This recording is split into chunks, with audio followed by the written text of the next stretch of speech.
hear it. I can hear something.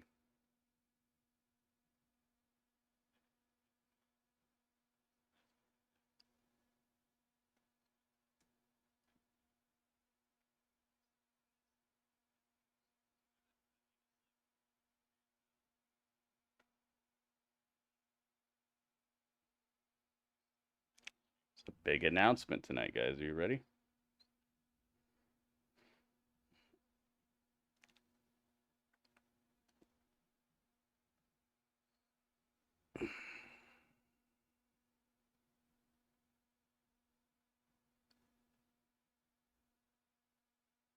La la la la la la la la.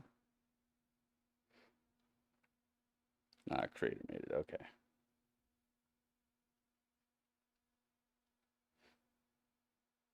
Let me make sure that we're on. Zach, what's up, man? 50% of people are most hyped for Swerve versus Hangman. That's the option that's in the lead right now when it comes to what's most exciting tonight. And I have to agree with that. I would say that is the thing I'm most excited for, besides the Tony Khan announcement, because when it comes to Tony Khan's announcements, it's either going to be meme worthy or it's going to be epic. So there's never a disappointment on my side. I'm always waiting for that. I'm always wanting to see what's about to happen. So I would say it's Swerve versus Hangman, and then the Tony Khan announcement just right below that. Yeah, Ringmaster, did you see when I showed you that like a week ago? I literally came up with that a week ago.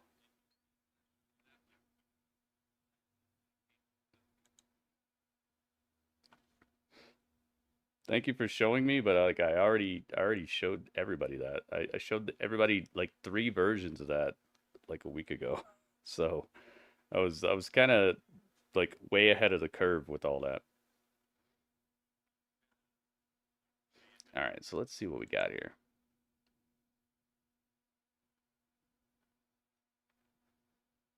Let's see here. Wait a minute. No way. Oh, this can't be real. I can't report on this yet, but I'm seeing something about TNA that I can't believe right now. I gotta just listen to this. This better be confirmed. I don't normally do this, but I'm seeing something from TNA that I need to know if it's true or not. Okay. Extension in November of 2023. Dana White said in January, TKO expects to begin talks with ESPN in the next 3 or 4 months. How it plays into ESPN's domestic pay-per-view rights distribution with UFC remains to be seen. Currently, one must subscribe to ESPN Plus in order to be able to order UFC pay-per-views. WWE has a deal with AEW.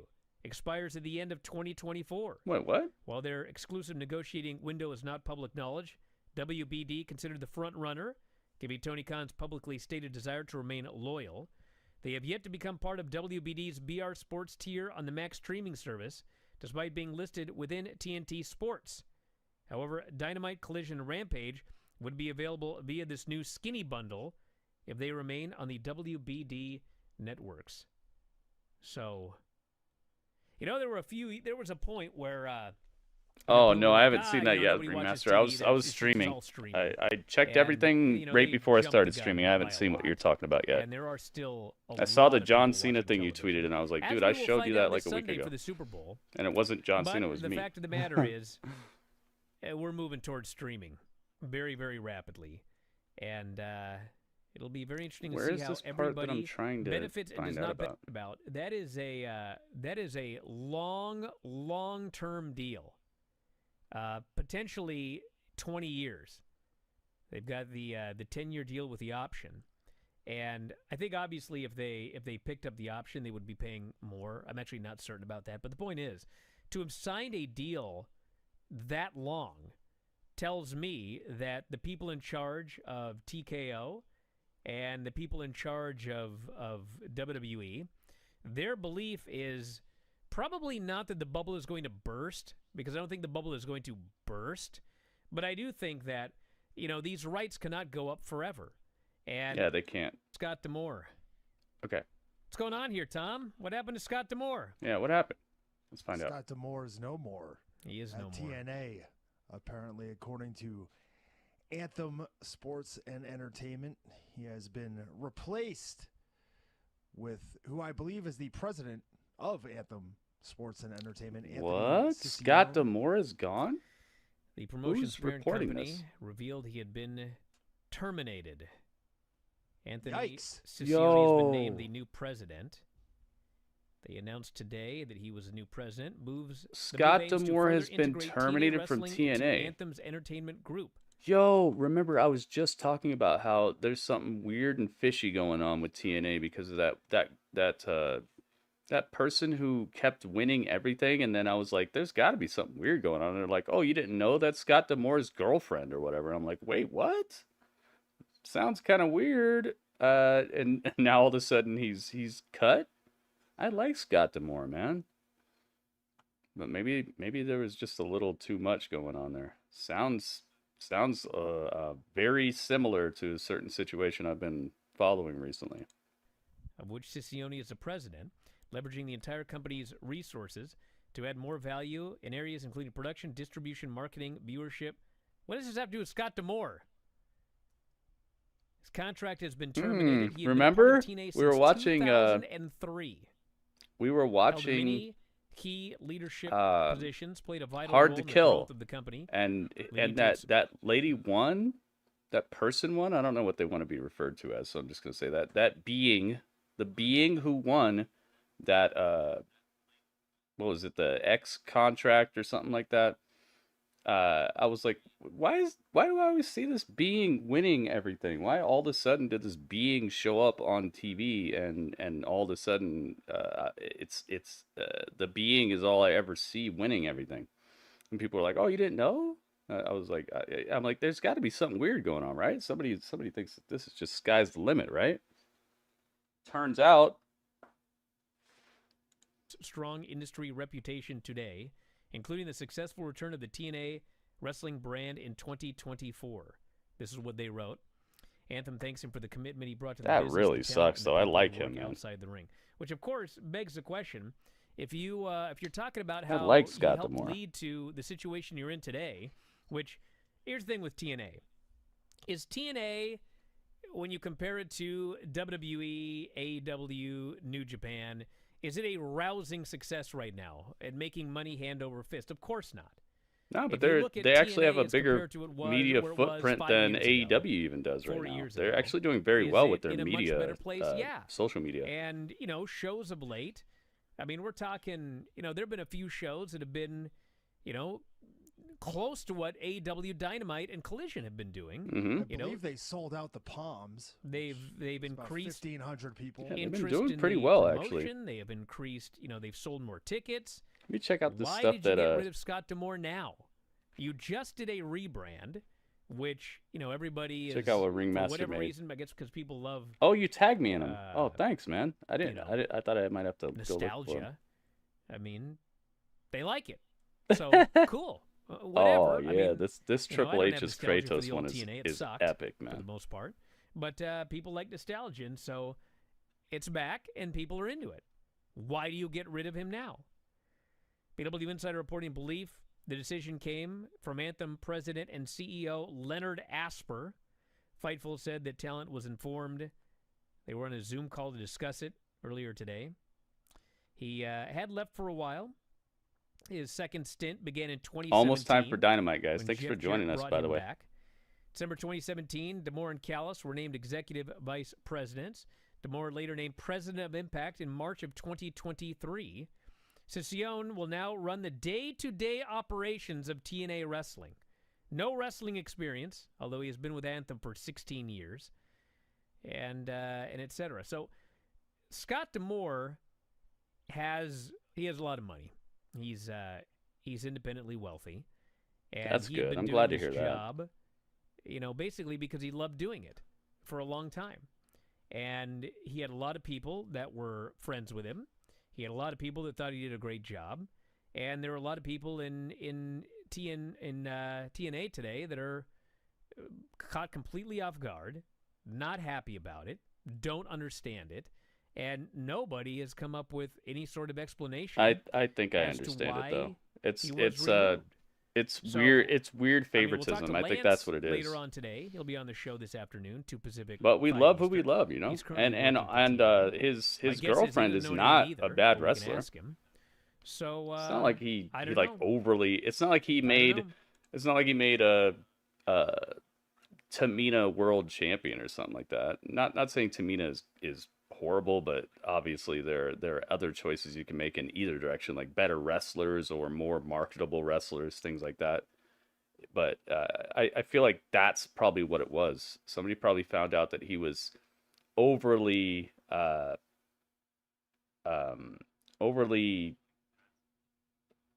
ambitious or positive or underwhelming when it came to people who weren't his girlfriend. There's probably some weird favoritism there that had made the whole locker room into a place where people are like, oh gosh, here we go again. Rossi Ogawa out. So it's probably something Scott like D'Amore that. out. Just from surface Vince level, I McMahon could out. notice that something was weird about it. Where was that prediction? So there you go. There you go. Interesting. I'm glad he's independently wealthy and everything, because I really like Scott D'Amore. I think he's great on the mic. I think he's a no nonsense type of general manager type of dude that you can't mess with. And I really hope for the best for him. Unless there was something else weird that got him let go that I don't know about. But at this moment, I just hope that he's gonna be doing well, man. Jimmy Johns is on us from the very beginning. It's time. It's Wednesday. You know what that means. You guys know it's Wednesday? Let's go. And we are starting things off with a pivotal match in the scene for the AEW World Championship. Swerve Strickland. Dang, we're starting with Swerve versus Hangman? Wow. YNG, welcome back. Oh my goodness. There we see Hangman Adam Page. Will he Hangman Adam Page with the old school mustache. Make sure you guys, the tweet's about to go out, so make sure you guys like the tweet, retweet the tweet once you see it. Bant.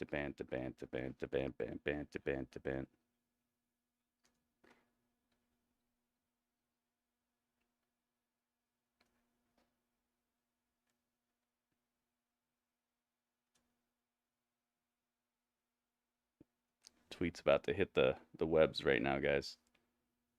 Be ready.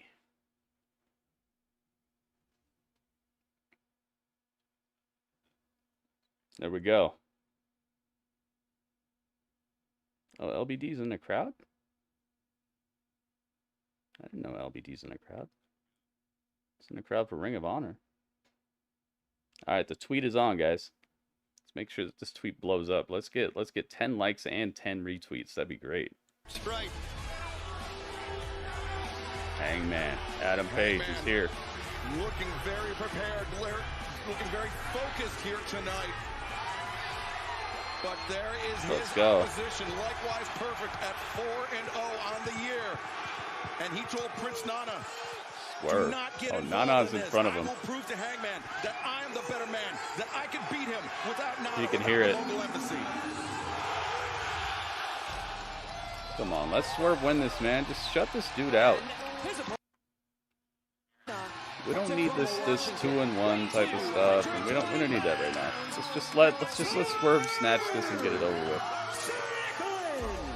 Well, you know, Taz, that's the way it should be. I know we talk about that a I lot. mean, you know it's going to be a 20-minute match or whatever, 25-minute match, but just get it. Let's get it in this spot here. We need to watch this episode, but Panda, welcome. Panda's in the house. All right, so the tweet is on, guys. The first tweet is on. We're tweeting for the Twitch stream now. So let everybody know about this Twitch stream too. Dang, Hogwarts has been out for a year? What a great game.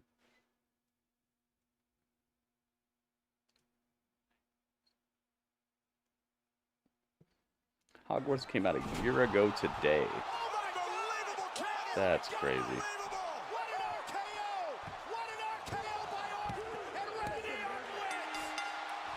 What an RKO! It's Merry Mania! Oh my goodness, it's Merry Mania. It has begun. Go. You know what time it is? I know what time it is. It's time for upgrades. It's time for upgrades. We're not afraid of upgrades. Oh my goodness. What does this say? 15 months? What? Look at this. Gritty is the GOAT. If you disagree, Weird also kicking things off with Swerve versus Page is crazy. Weird. Yo, thank you very much, man. Says I'm the GOAT. I think I do have a strange look about me. I would say that Bryan Danielson looks more like a GOAT than I do. Just like facially. Alright, let's get this prediction in here. Thank you so much, man. 15 months. I really appreciate the compliment as well. I really try, man. Divide for the first AEW World Championship. It's a big match and nothing to him. That's a great point, Giovanni. The poise of Hangman due to his past, previous encounters as a top guy. Let's call it straight. Right. And fans experience Woo energy. To be the man, you need a can. Fuel your jet flying days and your limousine riding nights with Woo Energy, the official energy drink of all elite wrestling. It's Legato Mania. Oh my goodness. Boy, very cautious both men here. Yo, maybe we can finally get Cody back. He already got Cody back. He's had Cody back for like two and a half weeks at this point. Oh my goodness. It's Legato Mania. Thank you for the bits, man. Get your predictions in now if you guys would like for your predictions to count. Oh my goodness, look at this. We're just chopping at this life bar of YNG. YNG just got the throne. It's Merry Mania.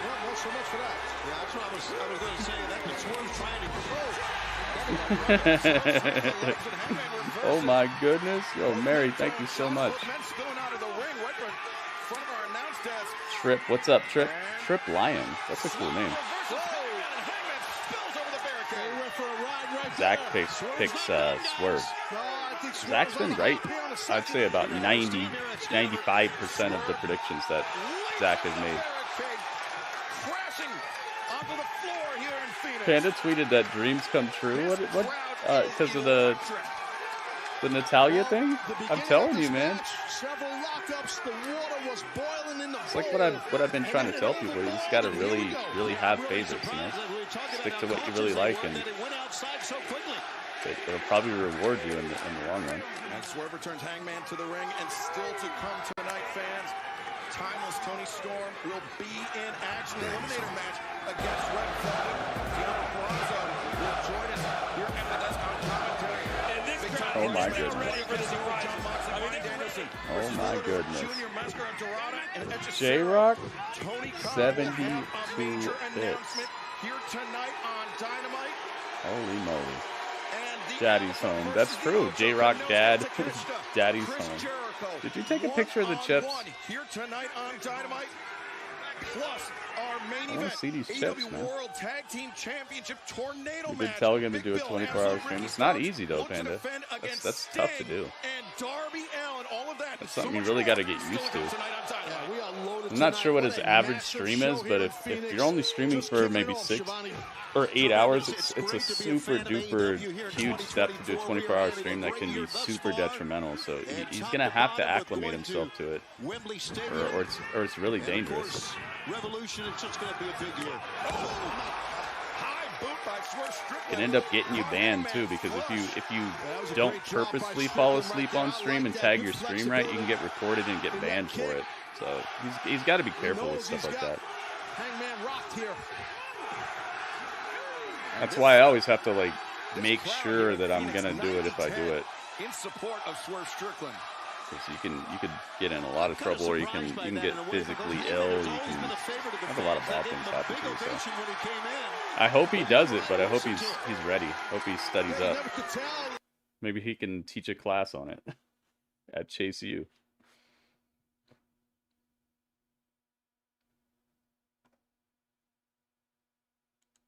The winner of this gets to fight Samoa Joe at Revolution for the world title.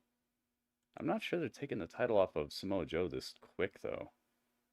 So maybe Page will win this? Because Page could take that loss and Samoa Joe can continue, and then maybe they have Swerve versus Joe at All In, maybe? In London? Or maybe Swerve will win it, and then he'll fight Osprey? I don't know. Oh, God, it's nuts. Yeah. And you know, We'll have to see what comes of this. Know, oh, we hit the hype train. I mean, it was Strickland the one reading the riot act in the middle of the ring. Oh, my goodness. You know, the Hangman saying that you lost your edge. That's how. I'll be your end of days. And if Hangman wasn't going to give it, Swerve was going to take it. But oh, no. Sweeps out the leg. Yo. Swerve goes down We're doing the end of days? Raining down right hands, opting not for the cover, but to inflict more punishment. Oh, my I God. think that's a testament. Legato. These two know one another. Yeah, no, I think you're right about that. Hangman knows. He knows what he's doing in there, as does Strickland. And the bad blood Giving you is a well bunch of documented for those that are creepy newer to emotes our for that, too. programming. We laid it out That is for the you here. There's a lot of history tip-top between these cheer two of the men. day thus far. And fans, if you are in the Oh, my Atlanta goodness. area, you can 300 feel the fallout bits? from Revolution live at the Gas South Arena, Duluth, Georgia. Wednesday, March 6th for Dynamite Rampage. Legato, thank you so Thursday, much. March Robert 7th Stone, for thank you so Collision. much. Back-to-back nights in the Gas What is South going Arena. on? Tickets available tomorrow, 300. 10 a.m. Eastern, AEWTIX.com. Got no base right here, Strickland. Oh, Small, guess but what he's time doing it is. Try to get one foot on that mat, Strickland. That's, you don't want to have no base then. Yeah, Swerve is Holy moly. flying octopus hold. The Manji It's gets hung. Merry Mania. Opting to flatten out Hangman. Now Hangman locked in a crucifix. The MKO. But Swerve. No, the Legato taker. The Legato taker. Let's see what he's going to do here. He wants to snap the Thank you arm. so much. This Did is they something that close the Strickland does train a lot. ahead of time or what? Is the train over? I Swerve thought it was ticking wants down. to neutralize that upper body. Thank you so much, offense, everybody. that Thank you for chipping in. high-powered offense of Hangman Adam Page that includes that buckshot lariat. It's tough to. He's got all the leverage. A nice counter though by Hangman. I'm not sure if I've ever seen anyone do energy. that to Strickland. Woo. He knew exactly what Strickland was going for. The Bandera sends Swerve over the ropes. The No, that's close on. Yes, close on. Man, he hit him in the back of the head. Holy It's like moly. a frying pan hitting someone's skull. Talk about It is Merry high-powered Mania. offense. That was Hangman. The Just from a MKO. standstill, able to generate that much torque on that shot. He's a heavy hitter, Shivani, is Hangman. He's that sledgehammer was as good as you'll find in any wrestling match. And there you go, top turnbuckle, not the pad, but the turnbuckle. Holy moly. We're burning it down? That's what we're doing? WB, thank you, man. 9 bits. Yeah, when your head hits those turnbuckles, We are burning it down. I don't know what you have against John Cena, but ring under there, under that thin pad. So it's not very nice of you to do that to him. Prince Nana keeping his distance, just like Swerve told him to do.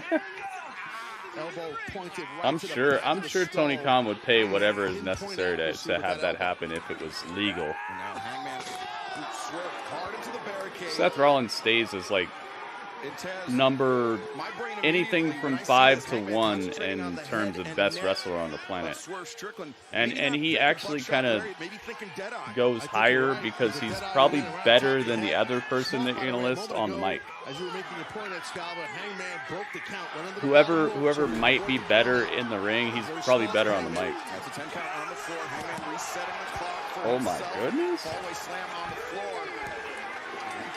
See Swerve Strickland in a hard way here, Tony. It's Merry Mania! We're getting a Merry Mania press event tomorrow. Mary again with the 100 bits. Thank you so much. Thank you guys for supporting the stream. just judging by his body language, not liking what he's finding. I think you're right, but showing a lot of heart right there is Strickland. He got himself back in the ring here. But he's hip to the point you made, Shivani. He's got an issue with that hip landing on the outside.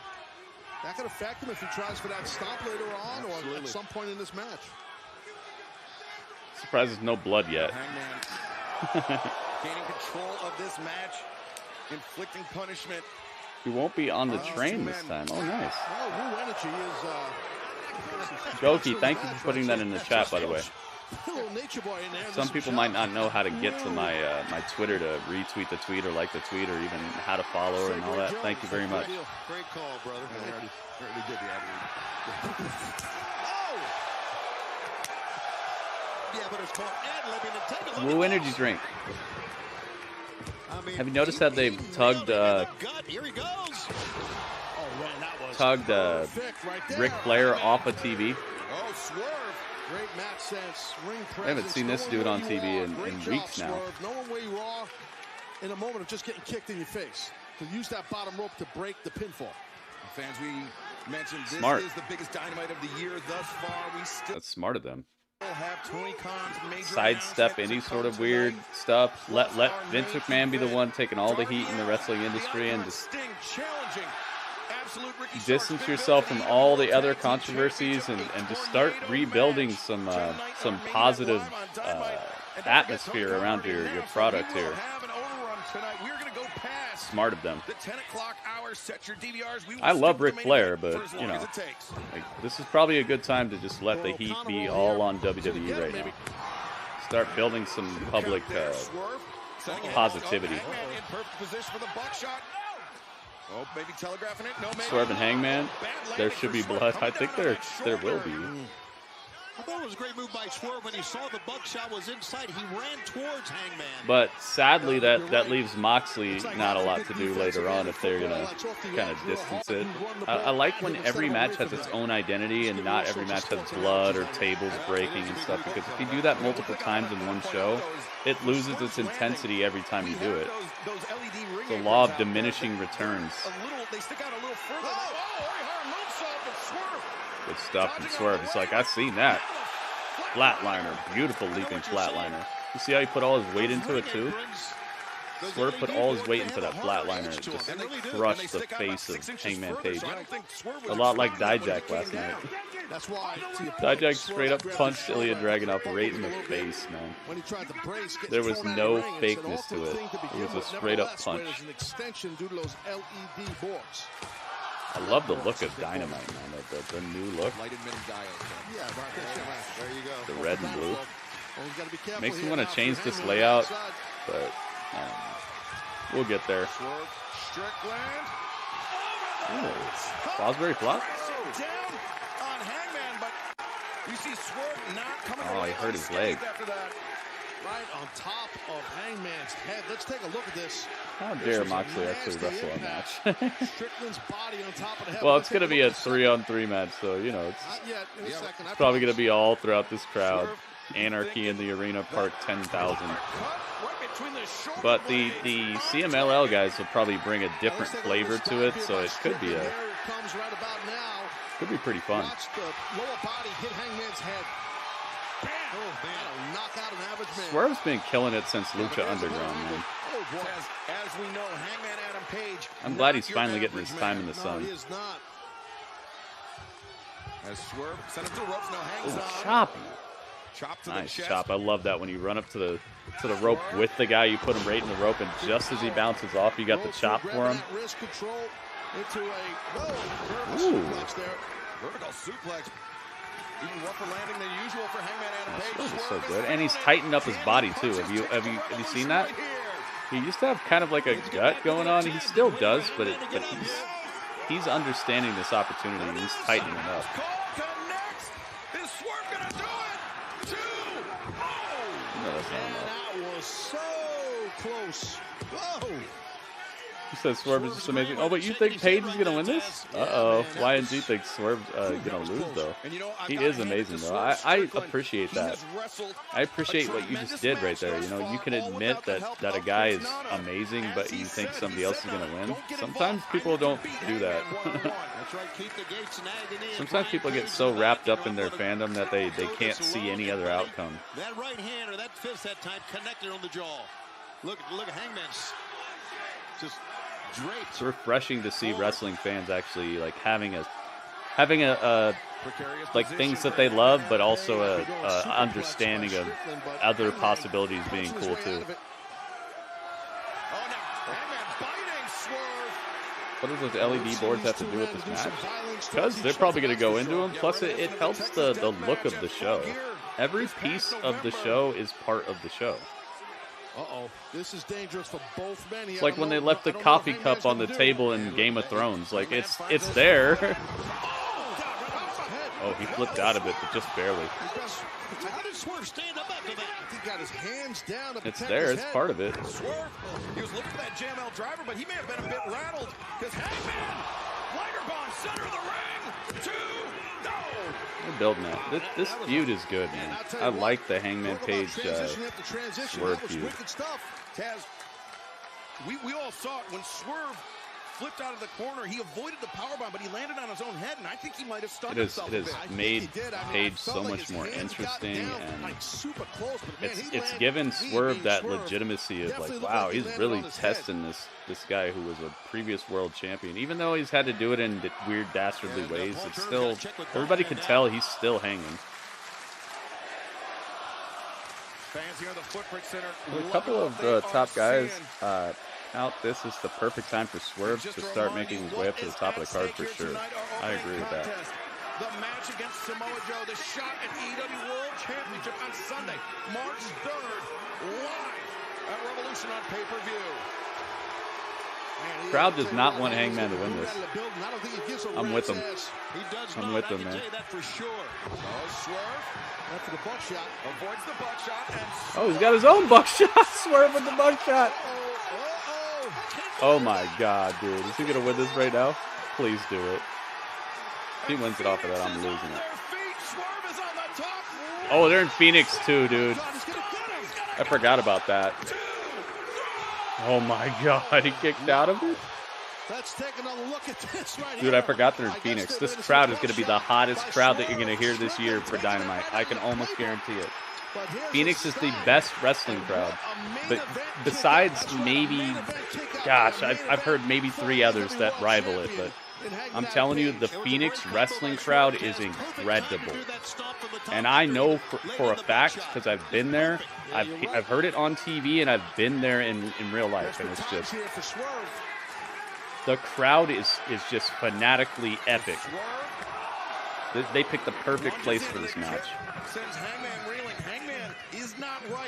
Yeah, that was 2.88999999 5592.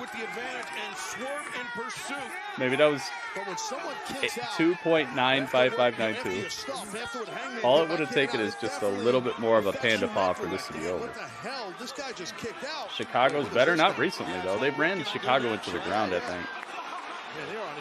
Phoenix doesn't get these events as often, so I think Phoenix has actually surpassed Chicago.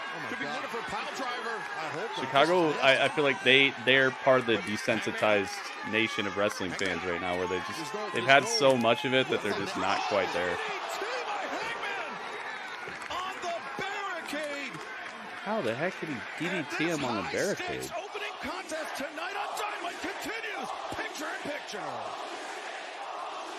I bet you this is sold out. I'm telling you right now, if Hangman can get in the ring, I don't think Swerve can. I bet you this is sold out. I think you're right. The Phoenix crowd is so incredibly fanatical and just not in a bad way. They just really love wrestling. You got the flu? Oh no. We talked about it earlier, Tony. Those LED boards also on the barricade, not just the ring apron. Right. Oh, Ringmaster, you asked what did the LED boards have to do with it? Well, now you know. It definitely does have something to do with it. Oh, Hangman, instead of rolling in for the count out, yes, tables? I don't agree with this at all, but Dang, we're going straight to it? I can't believe they started with this match. You hear this crowd? Look, everyone's standing. Nobody's sitting in their chair, just taking in the sights. Try to tell people about this Phoenix crowd, man. Go for the win here, buddy. We'll see. What would hurt Swerve Strickland more? You got it yesterday? Did you get a test? How do you know you have it? How do you know you don't have something else? The answer to that only remains in the head of Hangman Adam Page here. You know, I would say we get a double count out here, but I guess That's an urgent care. Oh, she had it before that then. Normally the flu takes a couple days to like manifest its worst symptoms. You probably didn't get it yesterday. You probably had it before that. I mean, we've seen him use the Deadeye off the apron through the table in the past. He's arguing here with the referee now. There's Paul Turner imploring him to get the action back in the ring. Yeah, man. Like the 10 counts in AEW have turned into like 28 counts. Not content with the punishment. I understand you as a ref you want the story to play out, but rules help to tell stories. It's why you hear all these stories about people going to court or crimes being committed, because there are things called laws, right? What would the news report on if everybody followed the rules? Like, rules make stories. You need rules to actually help create tension and cliffhangers, anticipation. Rules are important, man.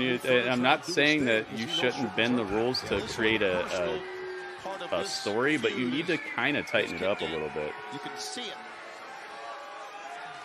Trust me, it does nothing but good if you have an actual 10 count going on.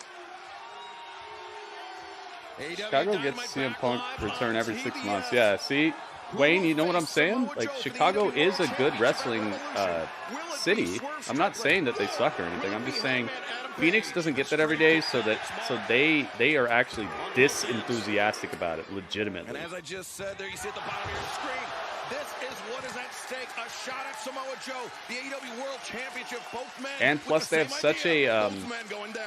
such a crossing the border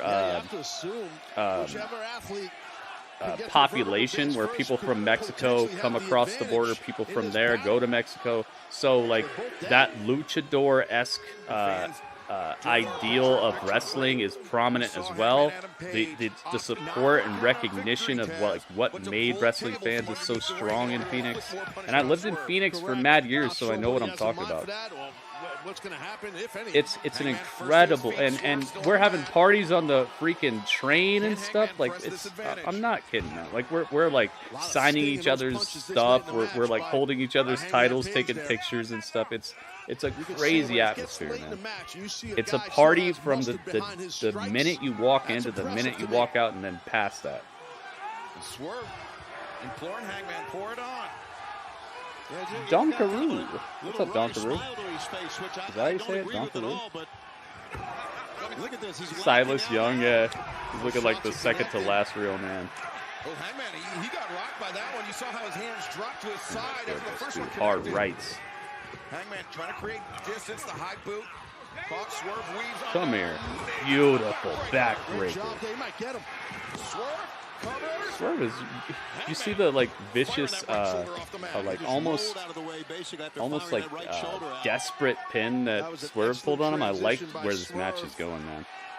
I have no problem with this match being a long match. This is the type of match that deserves it. Back to their first match at Wrestle Dream this past Puerto Rico, October yeah, exactly. And it's a similar culture in certain ways.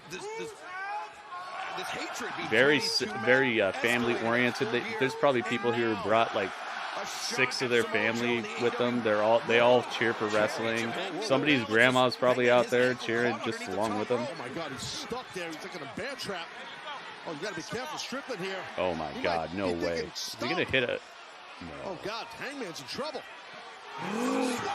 Rope hung swerve stomp on the apron. Oh my God. The table fell.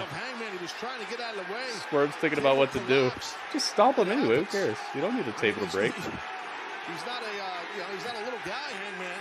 He's gonna get another one. Stuff happens. That's it, dude. They might as well just end the show after this. Just have Swerve win this and then just film the crowd celebrating for the next hour and a half. Red Velvet is fighting Toni Storm tonight, Panda. She's got a Eliminator match to get the world title. While all the action was going on around the arena, was Nana looking for things under the ring? Was he looking for Red Velvet's got a really major match That's tonight. what makes Nana awesome at what he does, man. He's on the outside while you're in there having your She match. has been fighting He's some checking kind of the playing random field, esque making sure people what's though. going on, what's around, what he could use. That's smart to help This was his smart. guy in Strickland. Swerve Good did the job, right Chris thing here. Nana. What I would have done is made a hangman sandwich. I would have put just a table on top of him and stomped him with a table on top and a table on bottom. I'd have turned him into a hangman sandwich. Swerve Strickland to the top. When's the last time you seen that? Oh, he got that leg. He's got him. No, it's on my. If you look at my YouTube thumbnail, Panda, you'll see it. I put all the matches on there so you can see it. It's up in the upper left-hand corner above my head, my Simpsons head. It's like right up there. You'll see it. It's Red Velvet and Toni Storm, and Deonna Purrazzo's like in the middle. This is a good match, man. I'm glad I tuned in tonight. Not that I wouldn't be here, but I'm really glad that I am. Skins the cat. Coming back. Oh my God. He's not done. He's not done. Here it comes. Hangman is not done. Strickland's in trouble. Crowd's starting to boo. Oh my God. Splatterhouse lariat. That's uno dos. No, he got his leg to the rope. Second time in this match. The Strickland table has adds shown insult to injury. great ring awareness. Yeah, tremendous. Yo, this is situational awesome. awareness by Swerve Strickland, but look at this buckshot lariat. Impact is insane. Let's freaking go, man. There was no chance Swerve was going to kick out. Only thing that saved him was that bottom rope. Yeah, it's got to be your ally, Shivani. You got to do that. What do you know, guys? The power of storytelling, the power of making a feud that actually has stakes and ire behind it, and not just I'm gonna win. This is the type of feud you need more of, man. Some actual problems that make people want to fight each other. Deadeye on the apron. Swerve's head is destructed. Acid, welcome. So what you're saying is Tony Khan will come out after this match and say, thanks for coming tonight, have a great night, everyone. Not on purpose. He'll come out and make his announcement or whatever, but it'll be after the show's over. I mean, he's in full sight of the referee. Just have Swerve and Hangman just go and sign autographs for an hour and a half. Do the dance, power him up. Are they trying to say the dance powers up Swerve?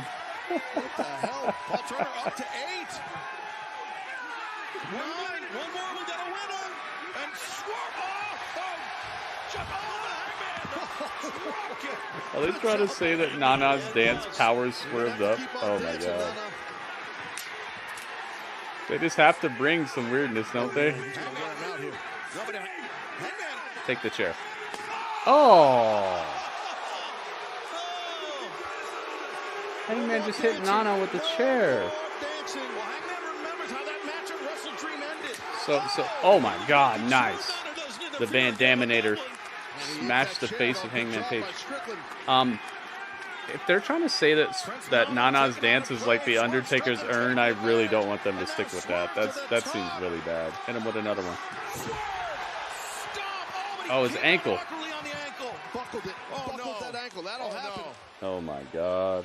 Just crawl to the pin, man. His ankle. Oh no. Swerve, he is not moving right after coming down on that stop. Looking for this JML driver. No, Hangman reverts to JML and cracked the ankle. Talk about a guy who's paying attention, even though he's in pain and gassed right now. The crowd does not want Hangman to win this, and I definitely agree. But Hangman has not been more interesting in like a year, so I do like this feud for him. Makes me actually care to see a match of his. And now Hangman eyeing the second He's table, good, but the one that Swerve there's just a gap between my emotional investment with him. Oh, is he thinking?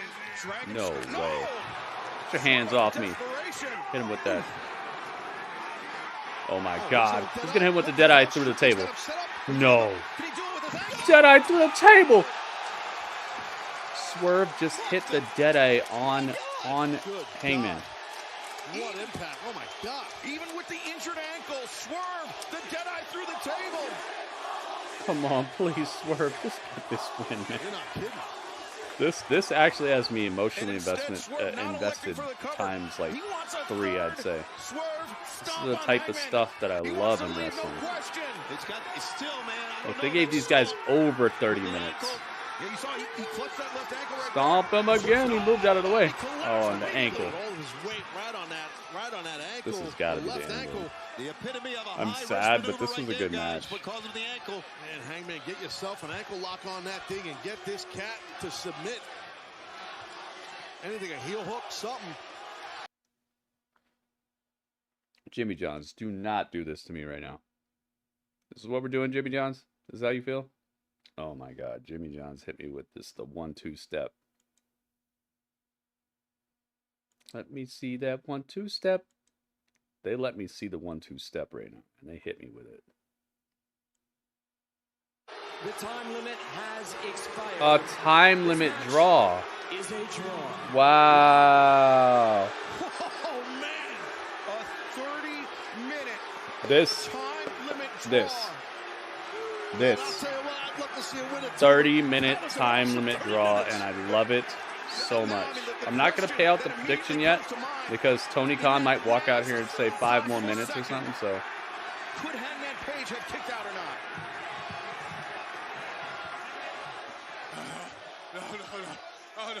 oh no, oh no,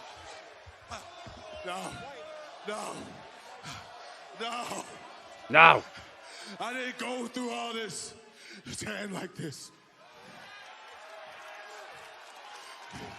Hangman. This is the type of match that deserves this, man. You know how this goes. 5 more minutes. What did I tell you? Even the crowd knows everything. The crowd is so smart and so into it and just so lovely. No, 5 more minutes, Panda. You said you feel like Natalia's going to follow you soon. I hope so, Panda. I would start a campaign, but I don't want to like make it forced or whatever. I think it'll happen naturally. You deserve it, Panda. Swerve! Swerve! Tonight, you had to beat me to become the #1 contender.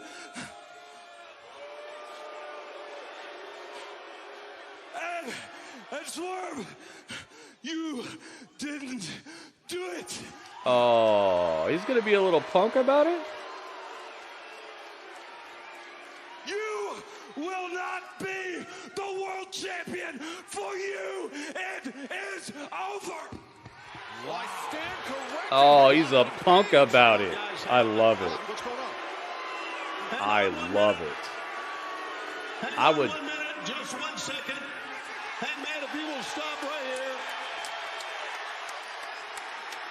This is masterful right here. This is masterful. If Tony Khan says it's got to be 5 more minutes, this is masterful. And it better be Swerve winning after that. Yes. Because we now have 2 #1 contenders.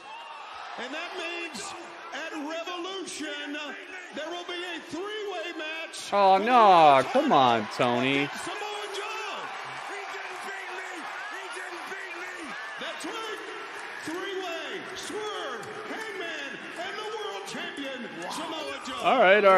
I'm kind of cool with that, actually. That's cool. I want to see Swerve straight up win it, but whatever you got to do. I like it. He did beat you. He did beat you. It could have been a little better, but this is still a satisfactory outcome. Thank goodness, man. I thought that they were straight up going to just say, oh, his ankle hurt, so he got beat. That was good, man. What the heck?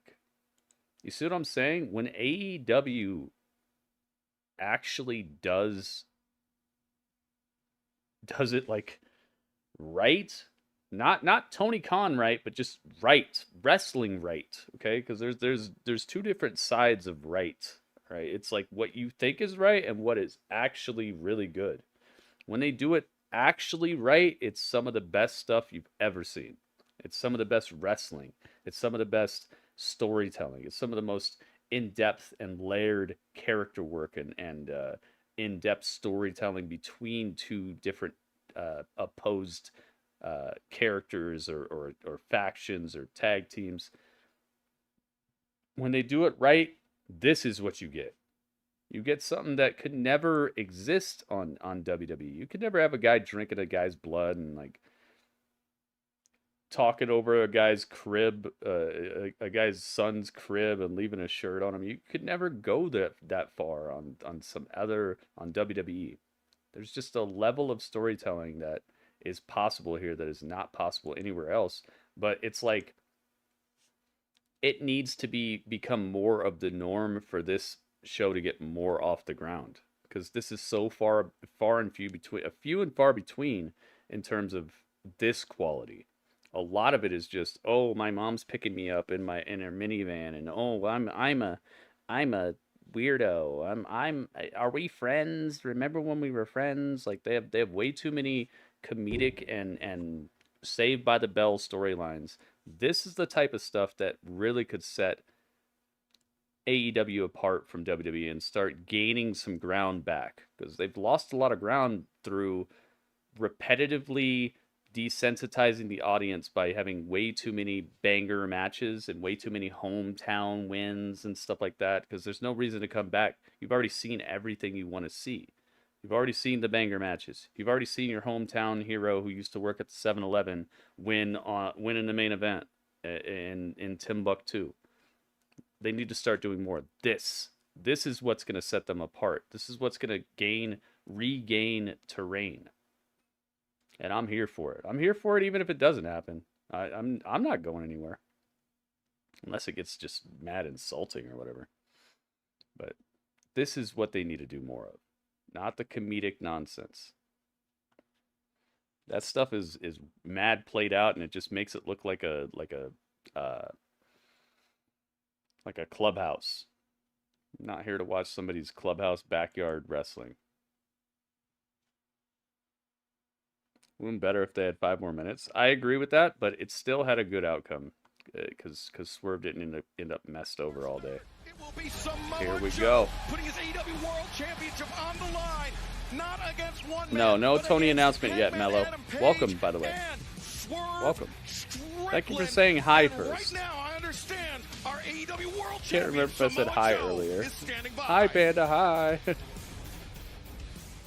Samoa Joe's here. He doesn't look very happy about this. We now know that your AEW World Championship will be put on the line in a 3-way match against Hangman Adam Page and Swerve Strickland at Revolution, a match where the champion does not have to be pinned or submitted in order to lose that title. What's your reaction to that? What's my reaction? Oh, it's joy and merriment, excitement and elation. You know, I cannot believe I am dealing with this right now. Once again, we celebrate mediocrity. This was a draw. Celebrate mediocrity. Deserve to be in a ring with me. But instead, the powers that be, they stack the deck. You don't want me as your champion, but it's not your choice. Yo. The big dog. Let's say Alvarez? I am the AEW Guadalupe? champion. It's like Guadalupe Alvarez? Despite your best efforts, that's a cool name. What you do. I think that's what it said. Come Revolution. Alvarez, thank you. Thank you for subscribing. AEW World Champion. And it is only a shame that the both of you will suffer because of it. Damn. And here comes the big dog. Well, Samoa Joe obviously... Man, good luck dealing with him. Really. Incensed by the decision, but may not even play a role in the outcome of the match that concerns his Samoa Joe. Like Renee said, the champion does not have to be pinned or submitted. Wow, Joe Why does her theme song sound so evil? Gianna Peraza's theme song sounds like she's about to She's about to snap and half of the universe is about to disappear or something. She looks really nice in this outfit. She came out here looking like $1 million, and that's what we need more of as well. A lot of the AEW, I wouldn't even just say the women's division, just AEW as a whole. They need to start looking more like superstars and not coming out here in sweatpants and t-shirts and stuff. We're here to see like larger than life stars. We're not here to see people at Walmart. It's Toni Storm.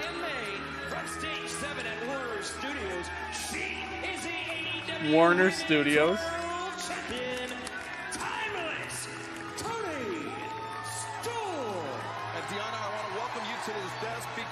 This match, not only because Toni Storm is competing, because it's an eliminator match. look at Deanna. Deanna's looking at her like, first shot at whoever really leaves Revolution as AEW Women's World Champion. Yeah, this is exciting. This is the first time I've seen Toni compete since I got here to AEW. Oh, is that a dig? Toni Storm's got a cape on. Stir it up, stir it up. Well, thank you so much. And her opponent straight out of your mama's kitchen. Your mama's kitchen.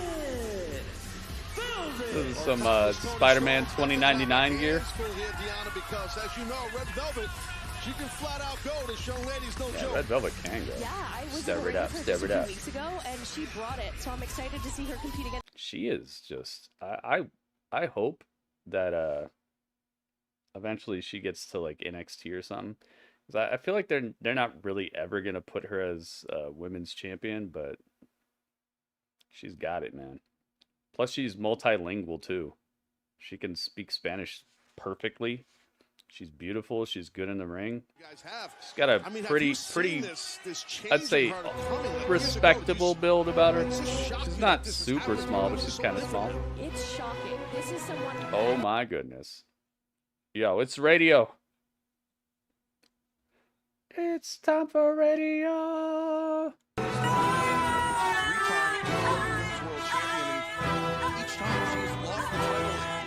Rah, rah, rah, rah, rah, rah, rah. Radio, thank you, man. Absolutely, and this is not it. We've been missing a few dance opportunities. Timeless Toni Storm with the wrist of Red Velvet. Radio Bird. Oh, Bird. Oh, Bird. Returning this past November after Tom has been replaced with Bird for that tip.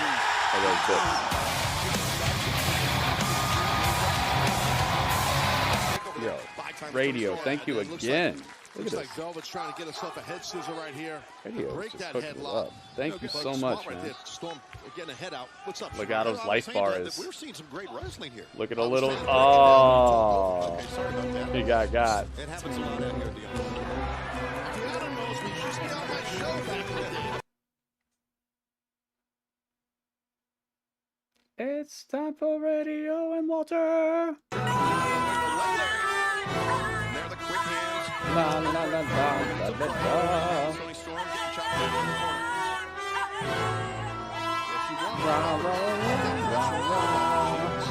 Yo, thank you so much.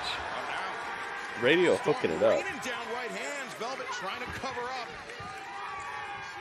Let's get this prediction going. Radio, thank you for the bits. With the advantage. And that might be it. All right, so we have to delete this prediction, by the way. Kick out. Delete that. And this eliminator match for the AEW See if this one's going to turn out as a draw.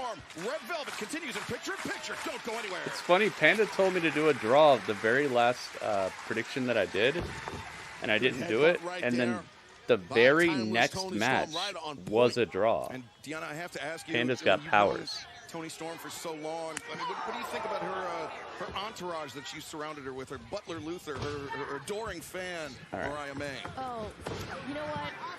All right, predictions are open, guys. Get your prediction in now if you'd like for it to count. Don't miss out. All right.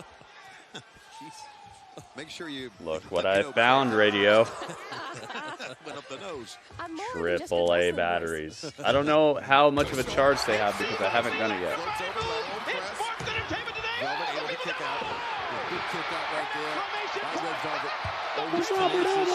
Yo, it's the Robert elbow. Let's get some wrist control to break the grip by Toni Storm. She can get out of this chin lock. Holy moly. Look at this. The Robert elbow. We're going to see that tomorrow during this media event. Make sure you guys come on through for the media event. I'm covering the entire thing. Start to finish. The WrestleMania 40, WrestleMania XL press event with The Rock, Roman Reigns, Cody Rhodes, Seth Rollins, Rhea Ripley, Bianca Belair, Triple H. I'm covering that whole thing, so make sure you guys come on through. I'll be streaming live during the whole thing. But I digress. I'm not sure how much charge these AAAs chanting have. his name earlier when he wanted him to be kicked out of the building. We're going to see CMLL. CMLL doesn't want to hear about these batteries, man. CMLL hates AAA. I have not opened the package yet there. I have not tested it. We will see tonight.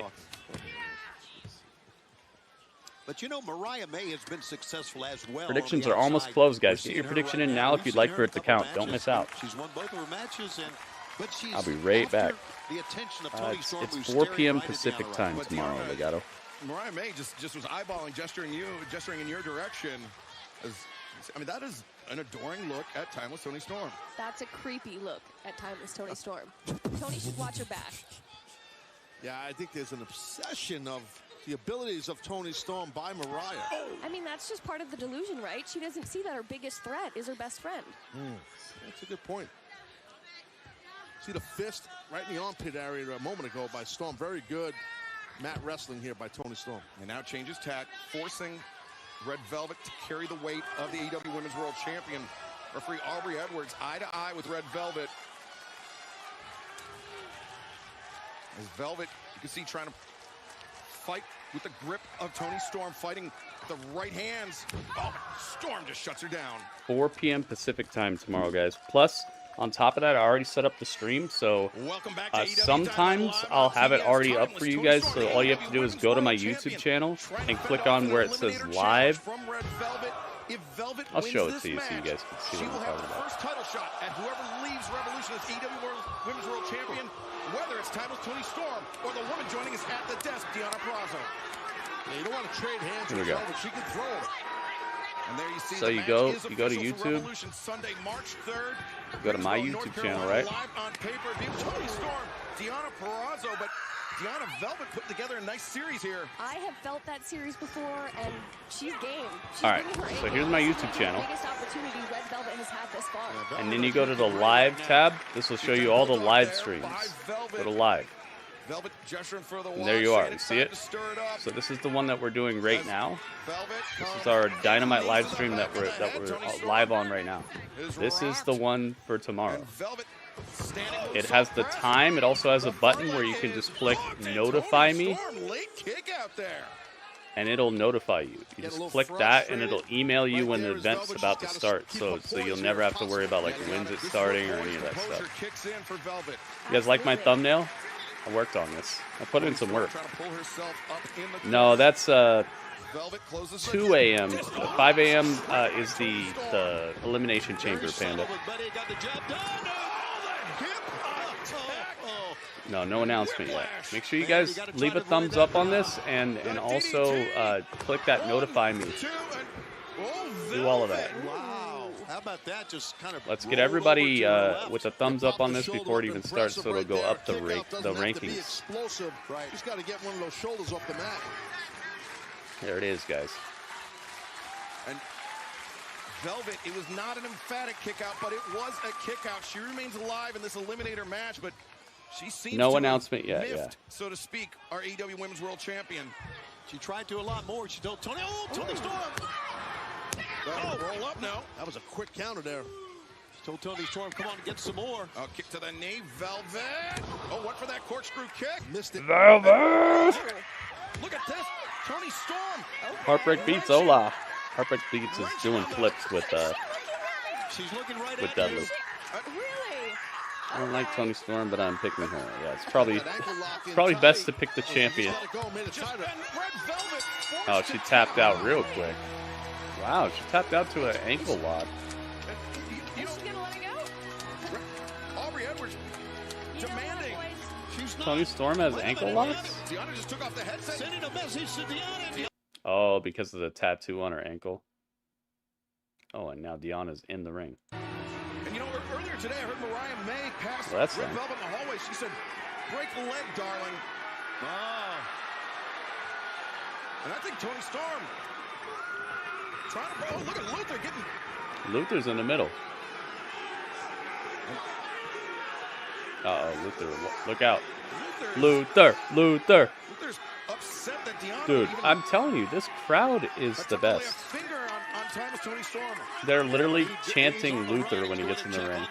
They know everything. Well, there's the match for Revolution. Let's Timeless go. Toni Storm, Radio Deanna knows. Purrazzo for the AEW Women's World Championship. But right now, let's go to the back. And our colleague, the remarkable Renee Paquette. They're like, that's it. I hope you guys liked your women's action for the Hey guys, night. I'm here with the best friends and Orange Cassidy. Orange, wanted to talk to you. It's now announced that Saturday on Collision, you're going to be defending your international title against Ishii. Very impressive. Wrestling Ishii? Yeah. All right, that's weird. The reason I wanted to talk to you about that, because also on Friday on Rampage, you guys are going to be in a 6-man tag team match against the Undisputed Kingdom. Are you worried at all about the wear and tear on your body on Friday before your match on Saturday? I mean, Ishii's, yeah, but it'll be fine. It'll be fine. Okay. It's going to be fine. Great.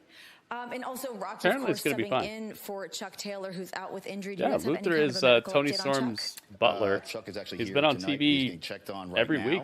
So we're gonna go check. He doesn't on get to him say getting anything really, checked but out. he's there. Right now. Now? Great. We should probably go do it. Okay. Sure. Cool. I got to go too. All right. So let's all just go. Yeah. Okay. We can leave. Renee's Oh, real wearing quick. Bring it in. orange Cassidy Yeah, dress. 1, 2, 3. I don't know what to say. Never do. We never do. Later, Rocky. Nice jacket. Love it. I gotta go.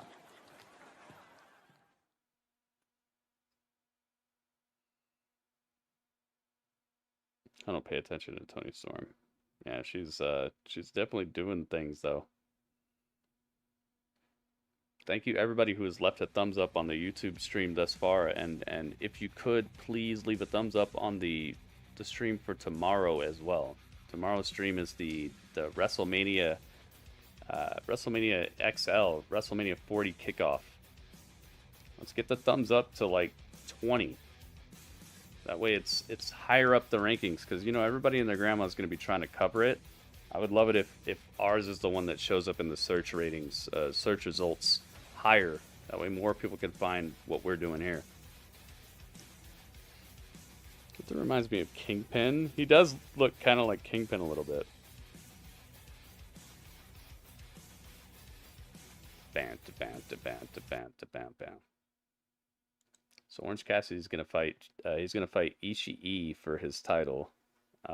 They're also fighting against the Undisputed Kingdom, the best friends. It's Rocky Romero, Orange Cassidy, and Trent are gonna fight against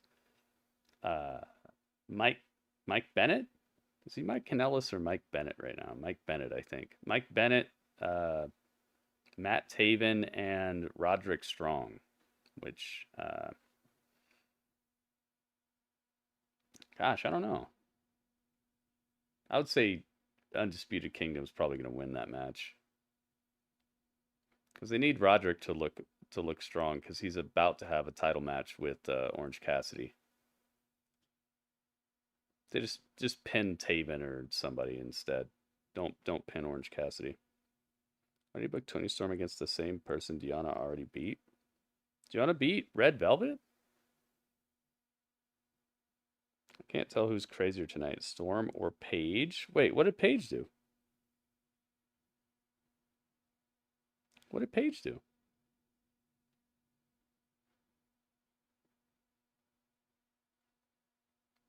I haven't seen Paige. Did she do something on Twitter or something?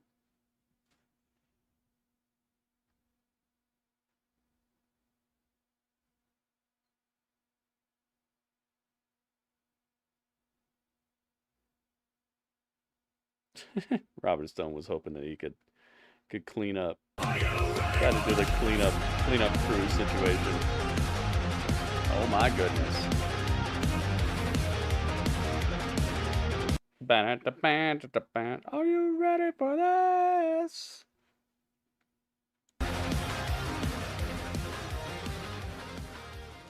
LBD.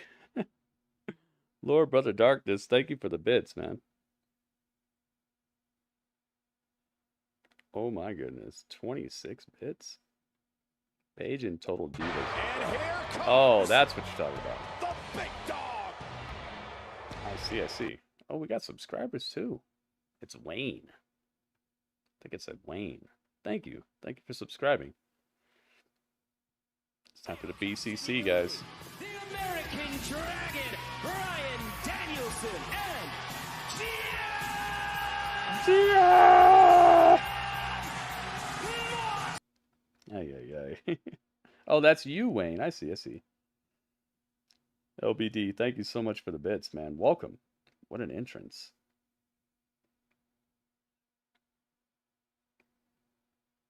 Ay. Like to subscribe. Everyone get on it. Heck yeah, man. Because all that stuff helps. The only time where it like becomes a detriment is if people, they like what I do, but all they do is watch. They don't leave a thumbs up. They don't subscribe. They don't like the tweets, retweet the tweets. It doesn't always have to be like, give me money, give me $1. You must pay for the membership. You know, like that's the only time that it becomes a detriment is if I'm sitting here for hours doing this and people are like, oh, whatever. It doesn't matter if I do any of the rest of that. It does matter.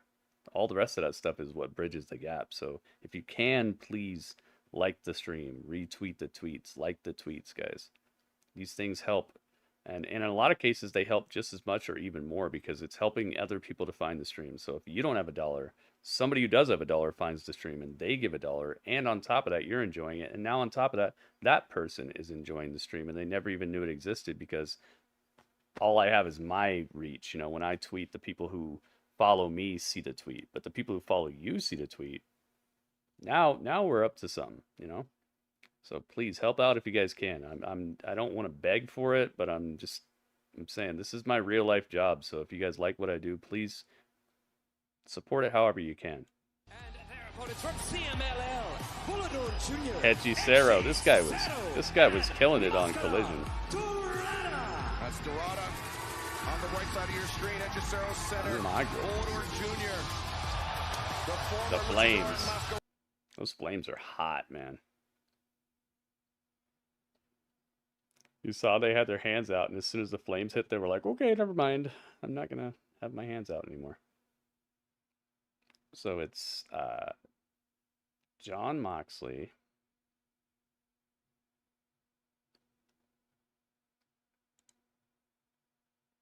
It is Bryan Danielson.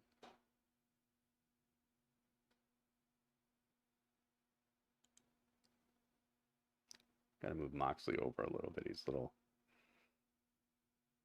hidden. There we go. And then Claudio. Cesaro. That looks pretty cool. I like that.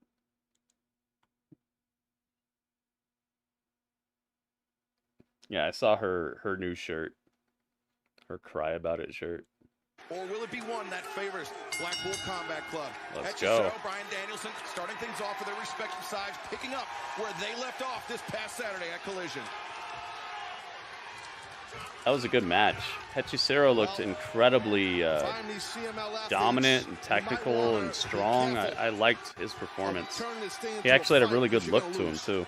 You're not going to beat the Blackpool Combat Club in a fight. Nice little single right there, by the way, Hechicero. Hechicero. BCC. Likes the leg of Danielson, but Danielson now looking for the ankle pick, takes Hechicero. All right, the predictions are in, guys. Get your prediction in now if you'd like for it to count. This is right where they left off this past Saturday. It was said what it means on the bump. As most people that have seen Hechicero compete. Yeah, we didn't get to watch that yet. I was playing the new Final Fantasy. That new Final Fantasy, Panda, it's so beautifully done. Nicely done right there. Good neck strength by Danielson to bridge off that head. I'll be uploading that to YouTube if you guys want to see it. Once again, Hechicero, look at the face You should check it out. It's really cool. Out of moves that other I do people not it's have just most the of way these he can people. just- What was this guy's name? Grand Metalik? Yeah, I think that was his name. It's instinct. He's going off instinct. WWE, So yeah. that's what he's doing. It's just feeling. Mascara Dorada. Mascara Dorada. That's what Yeah. most really good mat I tacticians think that's do. him. I might be wrong, but Shoulders up, the referee is I'm in a cool with it. tough spot there. Danielson shoulder was up. Oh, no, but look at this. Hechicero rolling in now into the crucifix on Danielson. And rolling all the way through. Taking it's time to Danielson cross forward, our arms. into the pinning predicament. Shoulders down there. And Danielson.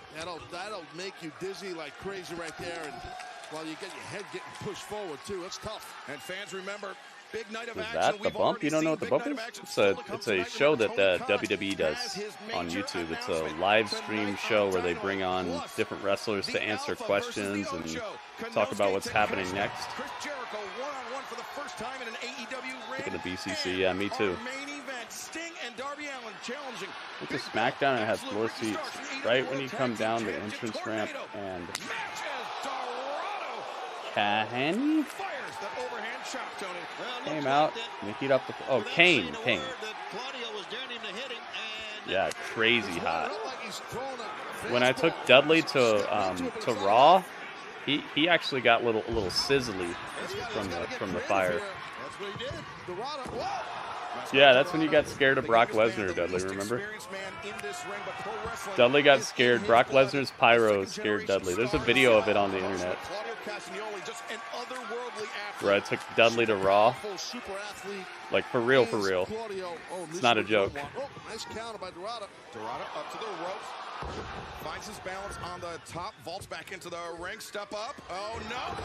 Claudio tried to counter into the giant swing, but Dorada would not be denied. This other guy is Volodor Jr., and I don't know anything about him besides his name. Dorada had to get creative, and it What's worked. a Raw back during the invasion angle and feel the heat from Booker T Flames on the second deck at the lower end of the arena. Wow.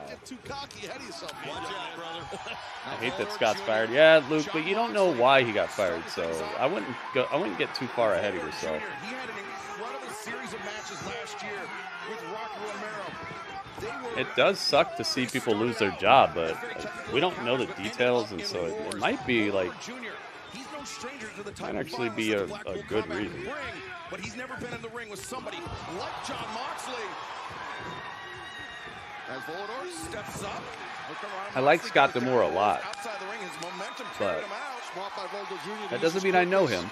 He's got Mox rocked. He better get moving here. And Volodor coming in the top. We've seen recently with Vince McMahon, I mean, you can like somebody as much as you want. You can like what they've done in their career and the opportunities they've made and all that, but it does not mean you know somebody.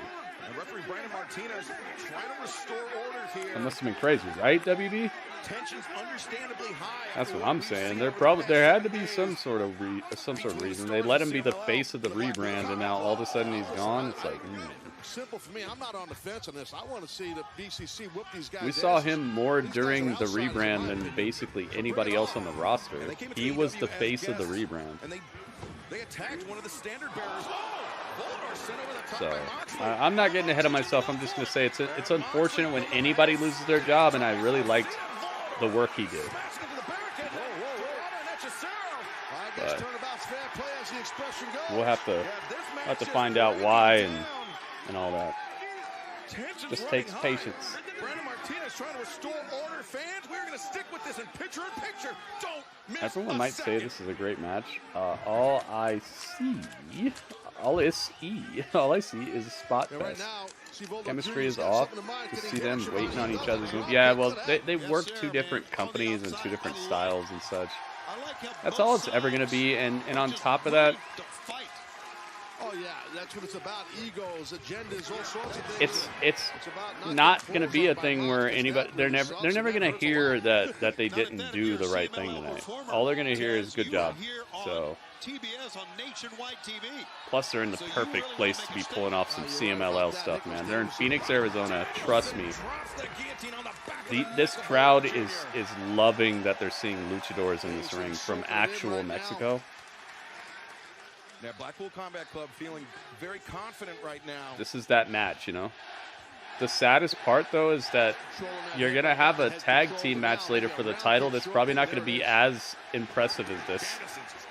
You know what I'm saying? Like, you got a tag team match where there's going to be all kinds of spots and great wrestlers, and then you got a tag team title match later that's going to be a tornado tag team match where it's going to be a bunch of chaos, and it's not going to look anything as good as this, but it's going to be for the title.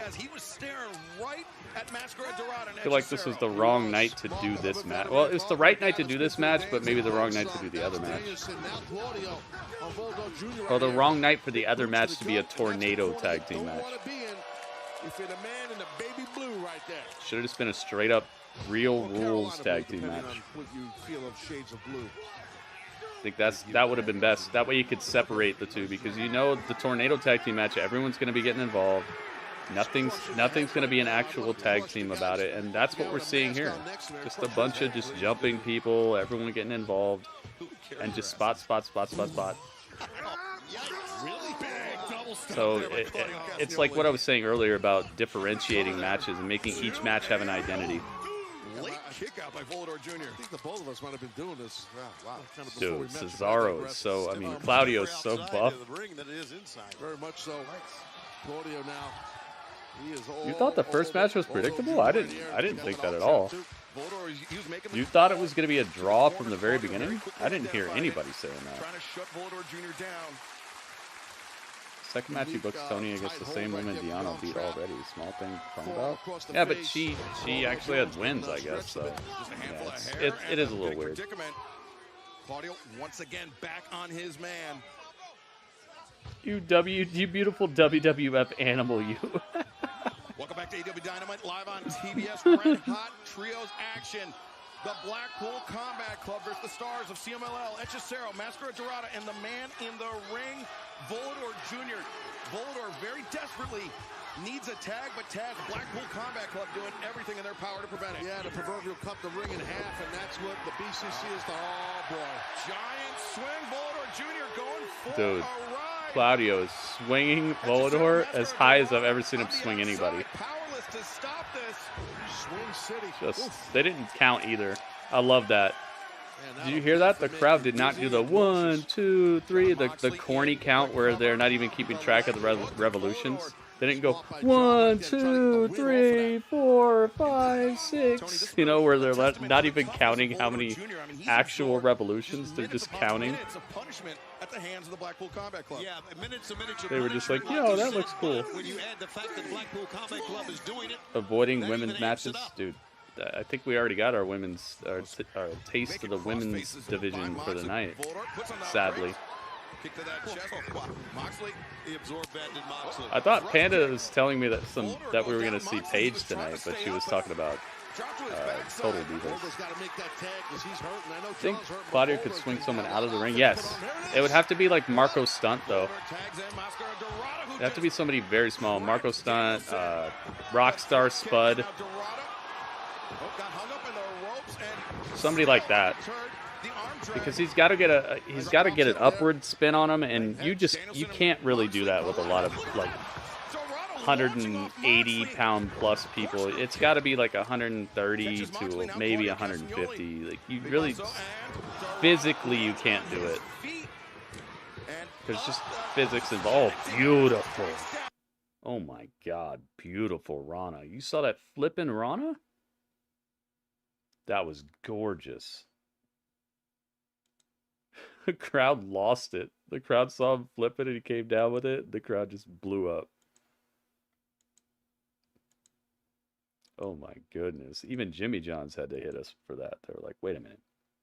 What did I just see? He put extra lettuce on that. Come on, Jimmy John's. Let's hang out.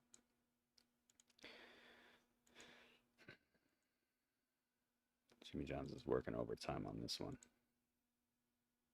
Yeah, I do think Claudio could swing somebody out, but I think it'd have to be like Adam Cole. It'd have to be one of these smaller people. Like, I'm not even sure he'd be able to do it on, like, Orange Cassidy or something, because Orange Cassidy's a little taller. You need somebody who's compact. Maybe he could do it to, like, Leo Rush. I could see Leo Rush flying out of the ring on a swing like that. It'd have to be somebody along those lines. It couldn't just be, like, anybody. It'd be somebody specialized for that specific spot. Because he'd have to get an upward trajectory. Because where you're swinging the guy is like way down here, but where they have to go to is up here. So you'd have to be able to go. Ooh. You could get some centripetal force off of the swing, but it's not going to be enough to really lift somebody like that unless they're light. Dorada back to call Sky Harbor. File for a flight pan. Move shot, move shot. Holy moly. Riho, yeah, Riho. Good toss, Riho. Rey Mysterio. Oh, man, I don't know about Rey. He's very top-heavy. I don't know about Rey. You know what I mean? Like, it looks like a lot of Rey's weight is in this area. I don't know. That could be difficult. But, yeah, maybe Rey. Volodor, it favors Hechicero, it favors Mascara and Dorada. If this is a fight, it favors the Blackpool Combat Club. There's no doubt about it. No doubt about it.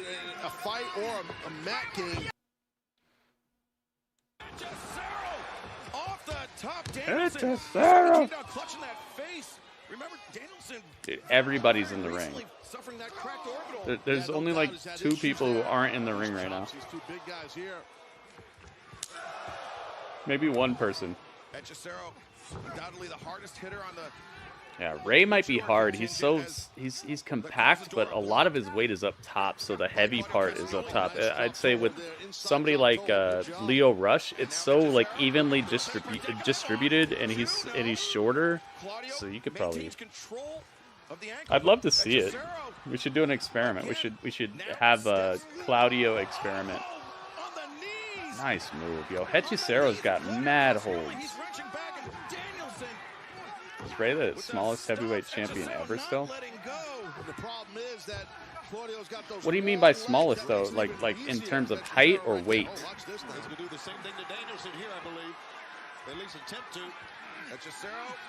Now looking for the stretch muffler. Yeah, once you get back Hechicero's been just torturing Danielson for the last like week straight. Hechicero left his ribs exposed. Moxley just the heel of his boot. Just got to be honest, this type of mat work, it's difficult to do in a trios match. That's the problem with it.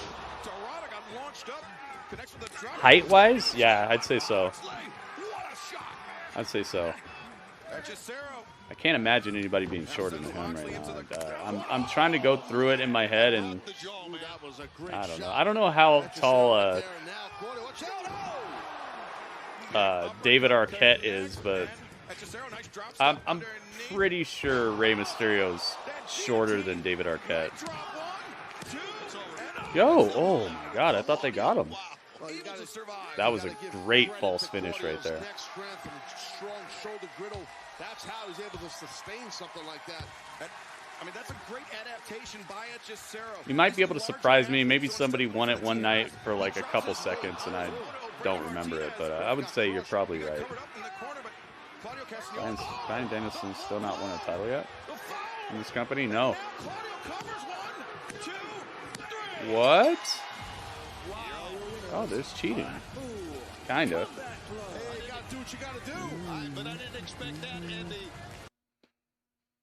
I already said his name is Claudio, and when I hear this on the radio, I want to turn it way, way down low and leave it there forever.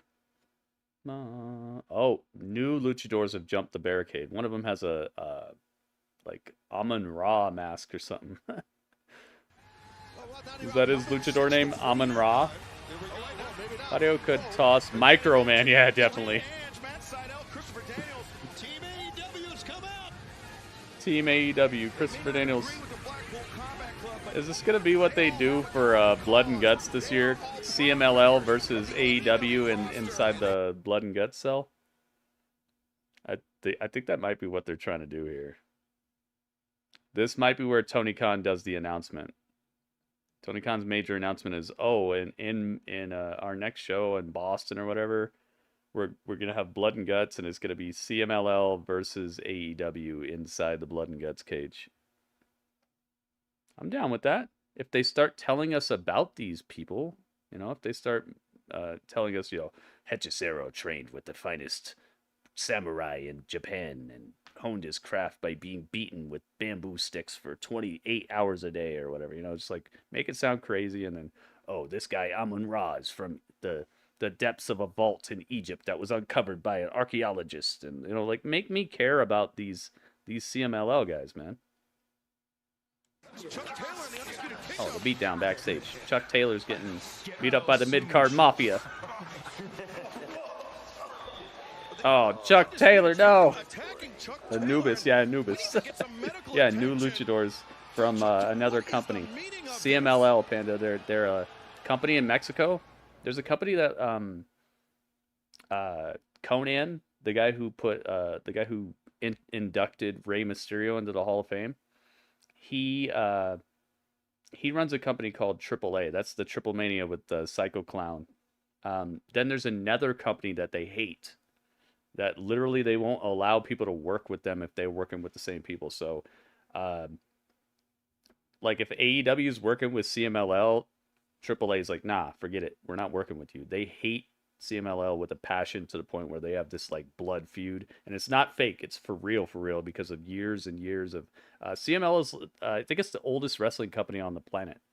So AAA and their rivalry goes way back, and it's not a fake story. It's legitimately like people have probably died and been killed because of this stuff, because it's in Mexico. So the luchadors from the CMLL have come through to feud with AEW, and so different luchadors are sitting in the crowd each night, and now they're coming through and trying to beat them up.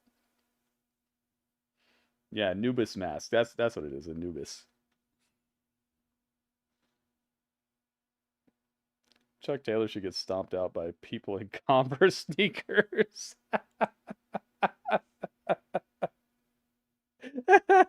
I love this idea. The whole Undisputed Kingdom puts on Converses to stomp out Chuck Taylor. They leave the print of Chuck Taylor's on Chuck Taylor's face. Have like Wardlow put one on and put his like shoe right across his forehead and press really hard, and then when the camera zooms in after they're done beating him up, you can see Chuck Taylor on his forehead. Oh my god. That could go viral. Oh, let me pay out this prediction. That was funny. Chucky T. That guy is so lucky he's friends with the Young Bucks. I like him, but it's... Come on. Gimme. Come on, man. You got like 170 people on your roster. He's definitely got some talent and charisma, but I have a feeling he would be kind of high up the chopping block. All-star high tops, yeah. That used to be my most wanted shoe. My most wanted shoe used to be what is it called? What's the name of that? It's like blue, but it's also has green mixed in. Is it aquamarine? Aquamarine. I think that's the color of Converse that I wanted. I wanted high top Chuck Taylor aquamarine freaking Converse. Or is it teal? Tony Khan is standing by with a major announcement. Teal, maybe? I don't know. Thanks, guys. Thanks, guys. Well, like so many of you, I am very excited. Everyone starts laughing in the crowd. You might have heard earlier today, the TD Garden announced AEW is returning to Boston on Wednesday, March 13th. That will be a very important night for AEW and the entire pro wrestling industry, because Wednesday, March 13th, 5 weeks from tonight, will be AEW Big Business. Big live business. in Boston. Uh-oh. You're not going to want to miss this show. Tickets go on sale this Saturday. The event takes place 5 weeks from tonight. And if you can't join us live in Boston, you're going to want to join us right here on TBS on March 13th, because Big Business is going to be one of the most important nights ever in AEW, and a night that the entire pro wrestling industry will remember. Thanks, guys. Thanks, guys. Big business in Big Boston. business. Yeah. Big business in Boston. Hey, I'm walking here from Boston. Hang on, let me get this. Want to miss this show? Tickets go on sale this Saturday. The event takes place 5 weeks from tonight. And if you can't join us live It's in Tony Boston, from Boston. you're going to want to join us right here on TBS How did I on know? March 13th, because Big Business is going to be one of the most important nights ever in AEW, and a night that the entire pro wrestling industry will remember. Thanks, guys. Thanks, guys. Big business in Boston. Yeah. Tickets on sale this Saturday, 10 a.m. Eastern Time. Ticketmaster.com. 5 weeks from tonight. Tony, tickets are going to be going fast for this one. Man, that's awfully intriguing announcement there by Tony Khan. I can't wait to return to Boston and the TD Garden. I cannot wait for Big Business. Man, what a year. What a year 2024 is shaking up to be, guys. Big business in Beantown. Can't wait. The crowd's gonna sing it. The crowd doesn't care. The crowd doesn't care about none of this nonsense. The crowd's gonna sing his theme song. Last year, even the beginning of this year, I'm telling you, Phoenix is the spot, dude. between Chris Jericho and his allies. They don't care about none of these accusations. They're here to have fun. They bought a ticket. They're seeing a legend in front of them. They're letting the court figure it out if there's even gonna be some sort of suit at all.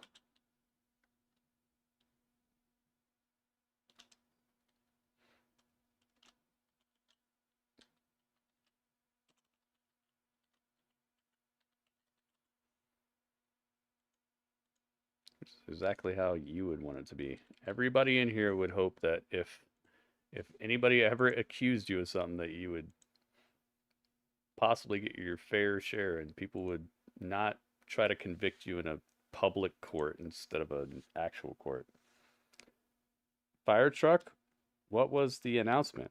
That they're going to Boston, and that there's a show, a Dynamite show called Big Business that's happening in Boston, which all but confirms a certain situation, but it's basically like the women's version of the, what was it called? The First Dance? I forget what they called it when it was CM Punk. It's like a way of saying that it's gonna happen without saying it's gonna happen. Look at Konosuke. Konosuke Takeshita is here. La la la la la. All right, so it's Konosuke and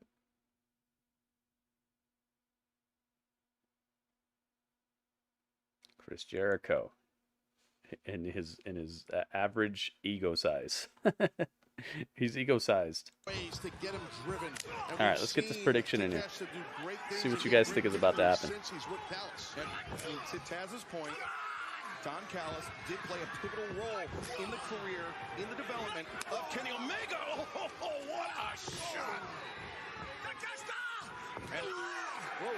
Takeshita! Nice shot right there. Over the top rope, and Takeshita reeling here in the early moments of this match. I like the fact that All right, the prediction is open, guys. If you'd like to be part of the prediction is on my Twitch channel. So if you're on YouTube and you're wondering where these predictions are at, I'm sorry for not telling you previously, but they're on Twitch. So get to my Twitch. Lame announcement, but you love Bossa Banks, don't you? I thought you loved Bossa Banks. That's how quick An athlete like Takeshita can turn it around. And remember, just a few weeks ago, Tony, you were there on the call for Sean Jaggers, what's up, man? Welcome. Thank you for saying hi. They were challenging Big Bill and Absolute Ricky Starks. Who else just came through? Team championship. And it was a street fight. I had to wear those at my cousin's wedding. They're like clown shoes. They are kind of like clown shoes. But back in the day, Shroom Goon, they were epic.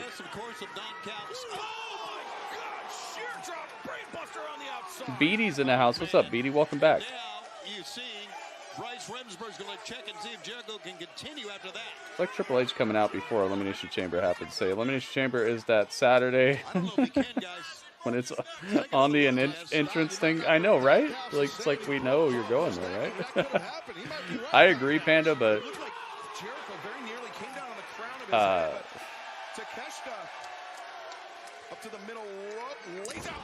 don't know. I feel like they've been trying to do better with their women's division recently, and this is what I was talking about also, is that I hope that they're not doing these improvements to the women's division just to try to make it look good for a incoming Sasha Banks, and then we're just going to go right back to what it was. Because as you're seeing tonight, there was only one women's segment. So it's not like it's becoming so much better to where now it's a great place to land. I feel like she's just trying to be different at this point, which is fine. It's her career, but just don't expect for this to be some sort of like heavenly landing for you. One of the greats of all time. I don't think anybody Look at Paige, dude. We haven't seen her wrestle in how many weeks? We haven't seen her do anything of note in how many weeks? She's just backstage like weirdly flirting with this Harley Cameron girl, and just, I don't know, man. I've just seen so much evidence that this is not the best decision if you're trying to be taken seriously, but we'll see. I can't tell the future, so I'm not gonna say that it sucks or anything like that. I'm just gonna say that history has shown us that this is not the best decision. Sammy Guevara just hit Powerhouse Hobbs in the back with a chair, and it didn't affect him at all.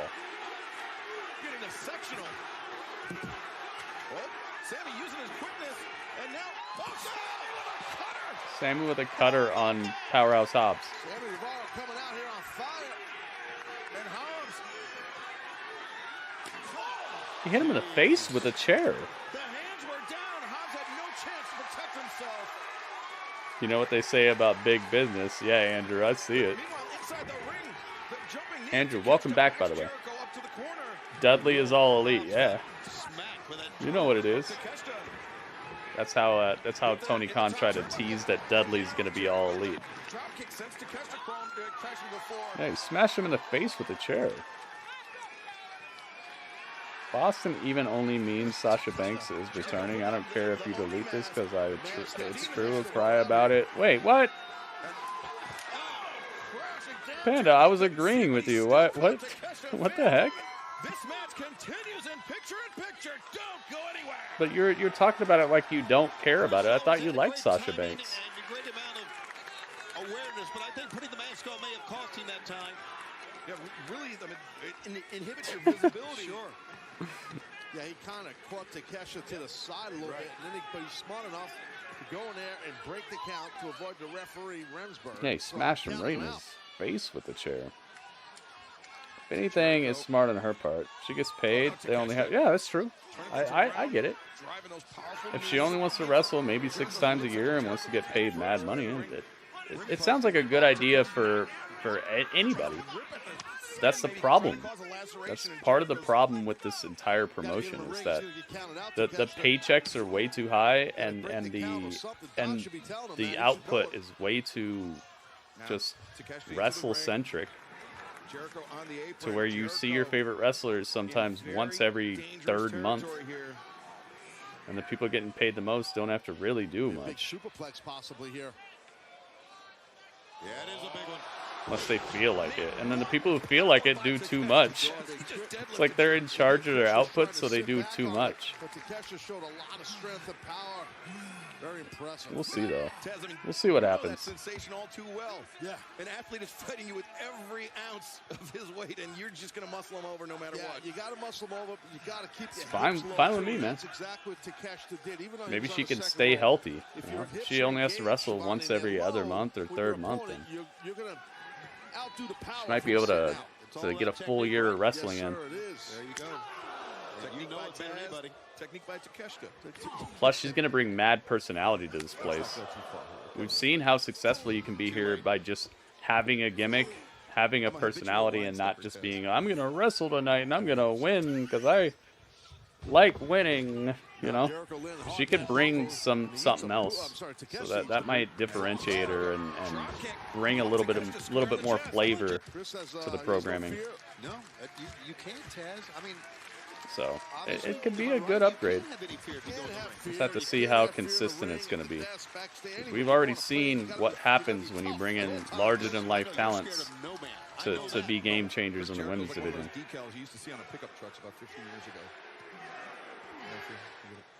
We shall see.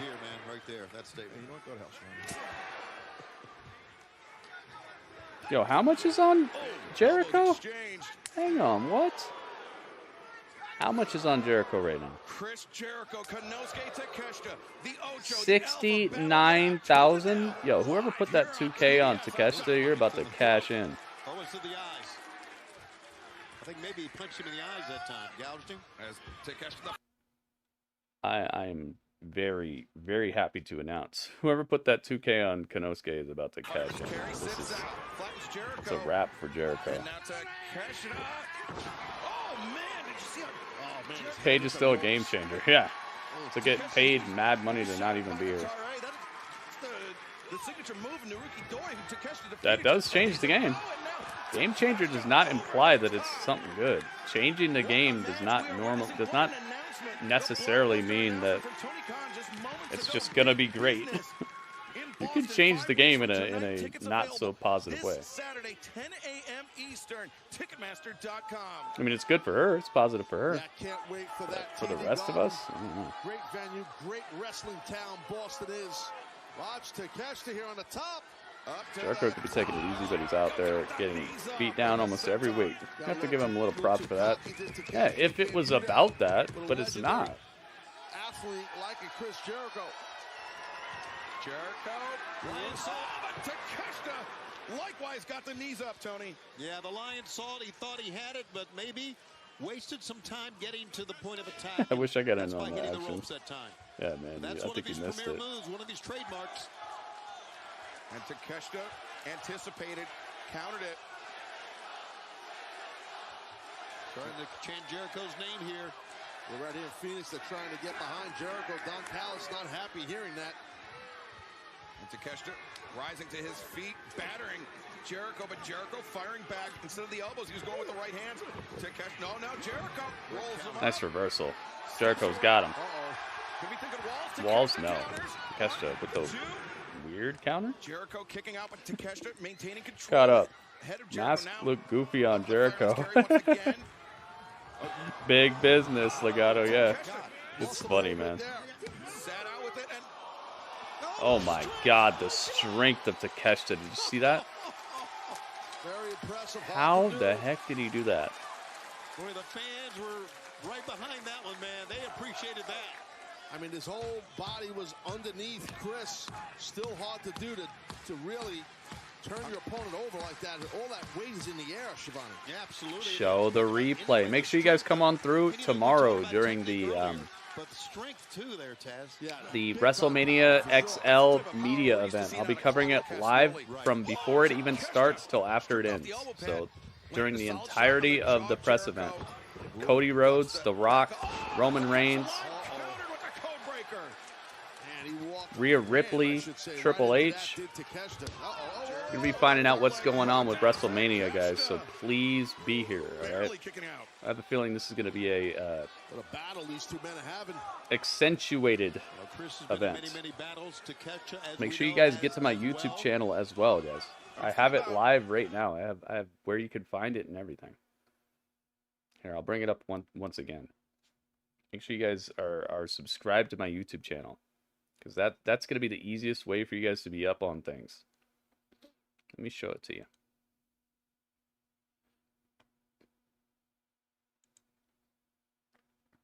Let me show it to you. All right, so you get to my YouTube channel, right? So you're on my YouTube channel. This is my YouTube channel right now. As you see, we're live with Dynamite. Okay?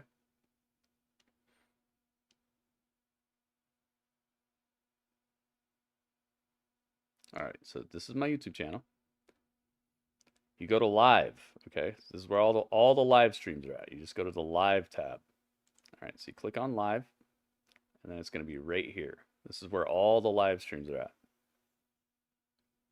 It's already there. It's already scheduled. So then you click on that live stream that says WrestleMania Kickoff, and then you just click Notify Me, and it'll send you an email when I'm live, and it also tells you when it's going to be live at your time.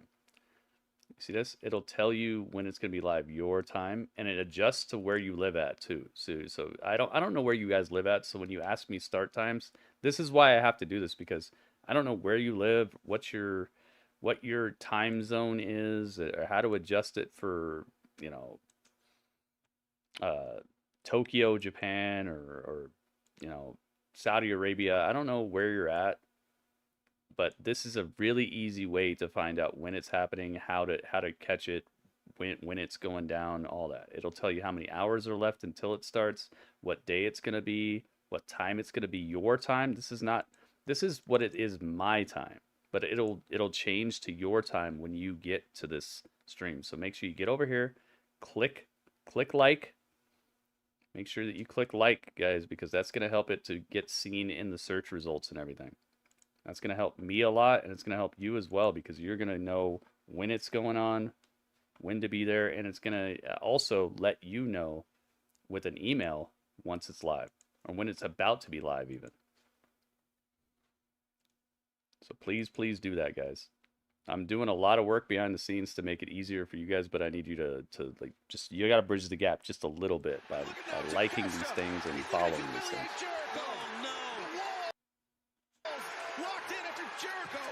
Takeshita has Jericho with the walls.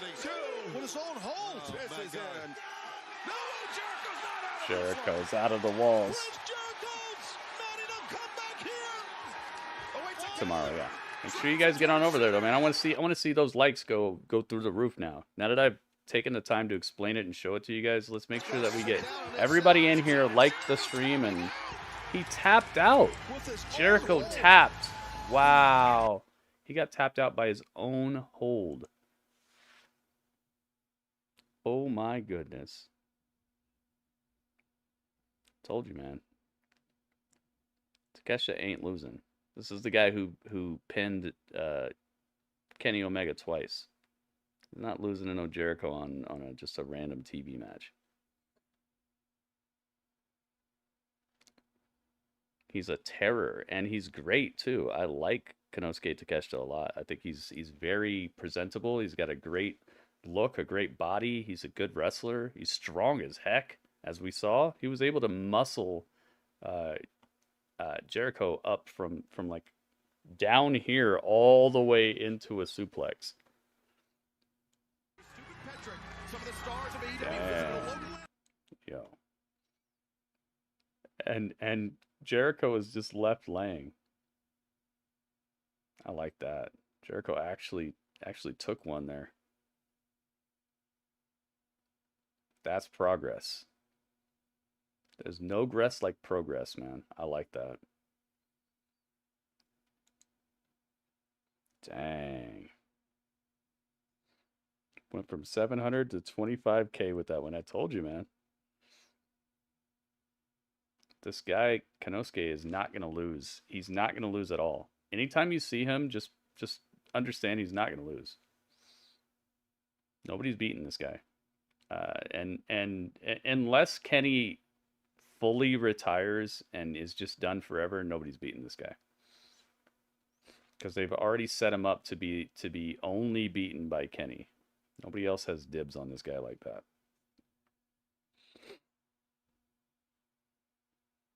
You're just always gonna bet against Jericho?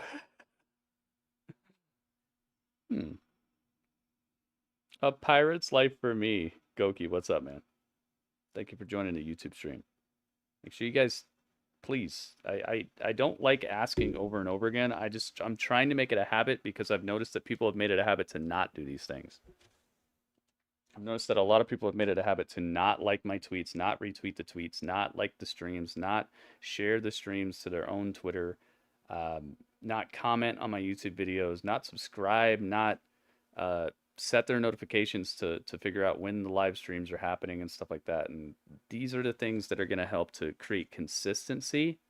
And that consistency is going to help me to continue doing what I do here and not have to like relax and then run up and try to make it happen and then relax and then run up and try to make it happen. If we could just be consistent, then we'll never have to run up and try to make it happen. We could just do what we normally do. That's what I need. That's what I need. I need consistency within my product because what I do here supports my entire life. This is how I pay the bills. This is how I keep a roof over my head. This is how I eat. This is how I have something to drink. This is how I have electricity to power my alarm clocks and all this equipment and stuff like that.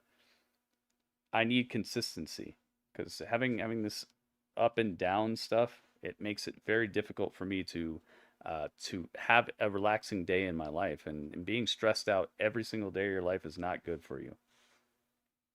Stress creates a situation where your immune system gets hurt, you get sick, your heart health is bad, your mental health, your emotional health, all that stuff gets affected, and then you start lashing out and taking out your frustrations on people who don't deserve it. And I don't want to be that person, so I just need consistency, and it all starts with us all being on the same wavelength, which is just do the things you can do to help this stream out if you like this stream, so that I can do the things that I need to do to keep this alive without massive stress and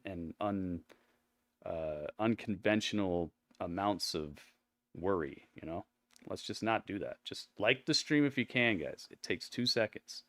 Retweet the stream if you can. It takes 2 seconds. And you're going to help me and everybody else. You're going to help yourself and everybody else.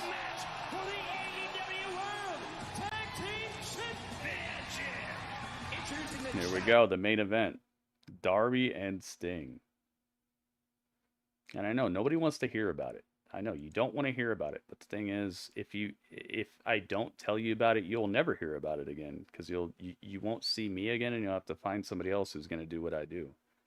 And I know there are people who have seen my stream over the years and have copied what I do, but you're not going to find another person who does it like I do it. You're not going to find a person like me. You're not going to find what you like about this stream. You're going to have to hope and wish and just wonder if you're going to find somebody like me. So just let's do it the easy way and just support the stream. That's the easy way. On Sunday, March 3rd, the Greensboro Coliseum, AEW Revolution. Sting about to win the tag team title tonight? We heard from Darby Allin. Before Sting leaves the world of professional wrestling, Dang, they're in a rush. Oh yeah, they don't have much time. Business is the AEW World Tag Team Championship.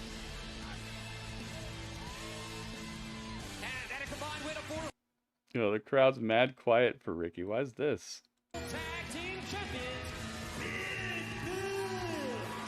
Okay. They're getting a little bit of hype, but man, this is gonna be a little rough, man. And they didn't give him much time either.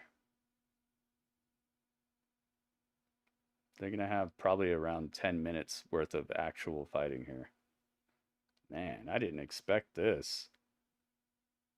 They still give him pyro, though. Ricky Starks still has pyro. Big Bill. Yo, look at this. I made him so large and in charge. I love it.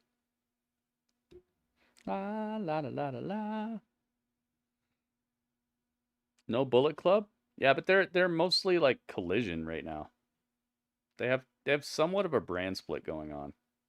The man that says, I put an end to Sting before his final match. It's Tornado Tag. I forgot about that. So they just jump start the whole thing. We're going to have a prediction on this, but just give me a second, guys. I need to get everything in order. All right, we got the Tag Team Championships on the line. So you know what time.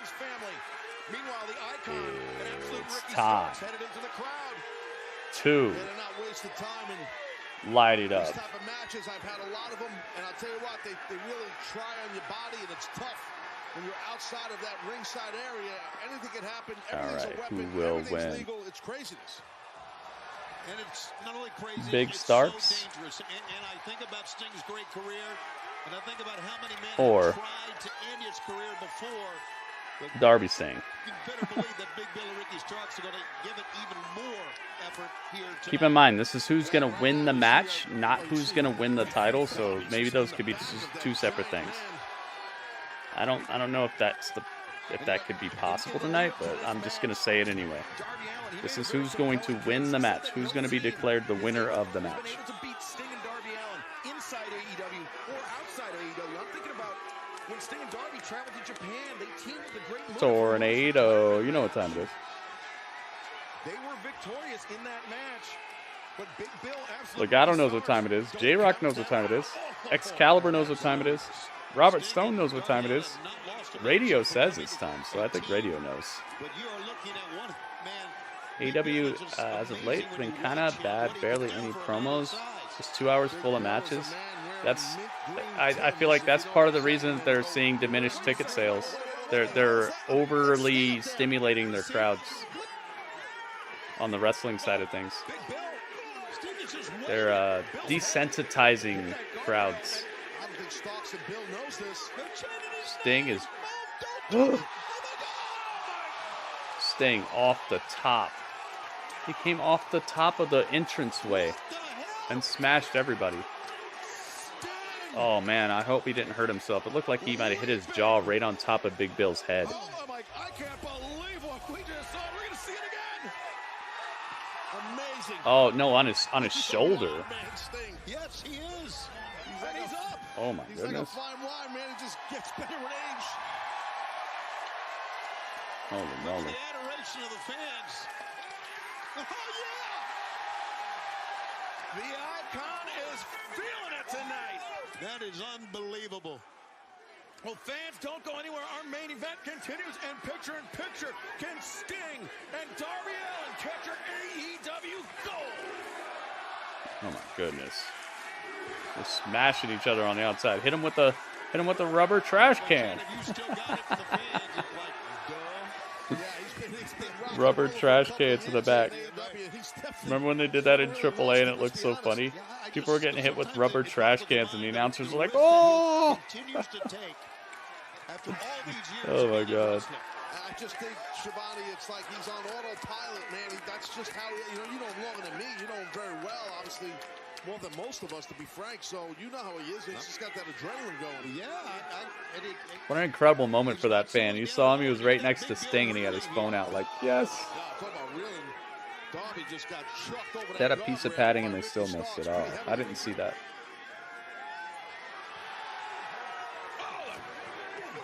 Title's on the line for this match, by the way.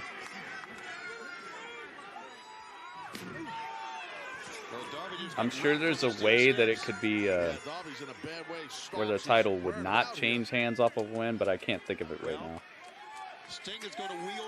This is the final match of the night, so I hope that you guys will retweet the tweet, like the tweet, let everybody know where to be tonight. Absolute Ricky Starks.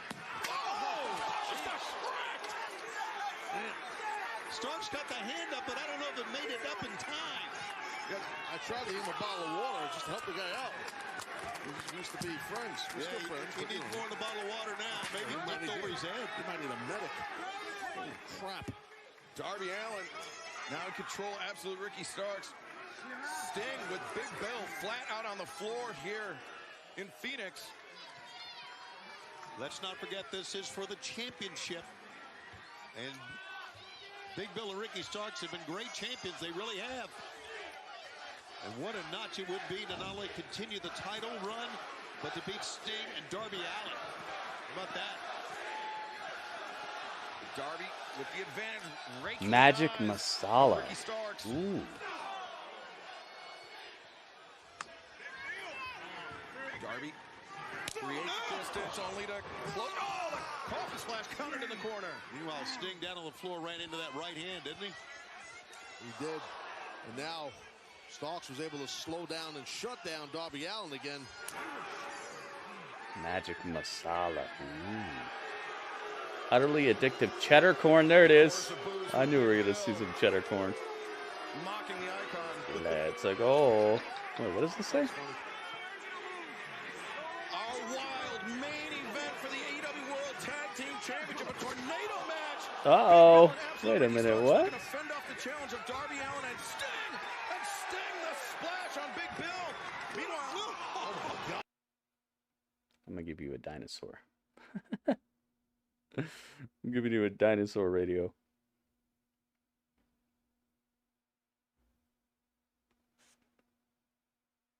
Zach with like a 95% prediction rate, and that's another problem with this situation. I think that I've highlighted a couple things that AEW can improve, but the predictability of stuff, it's not bad. Predictability is not bad.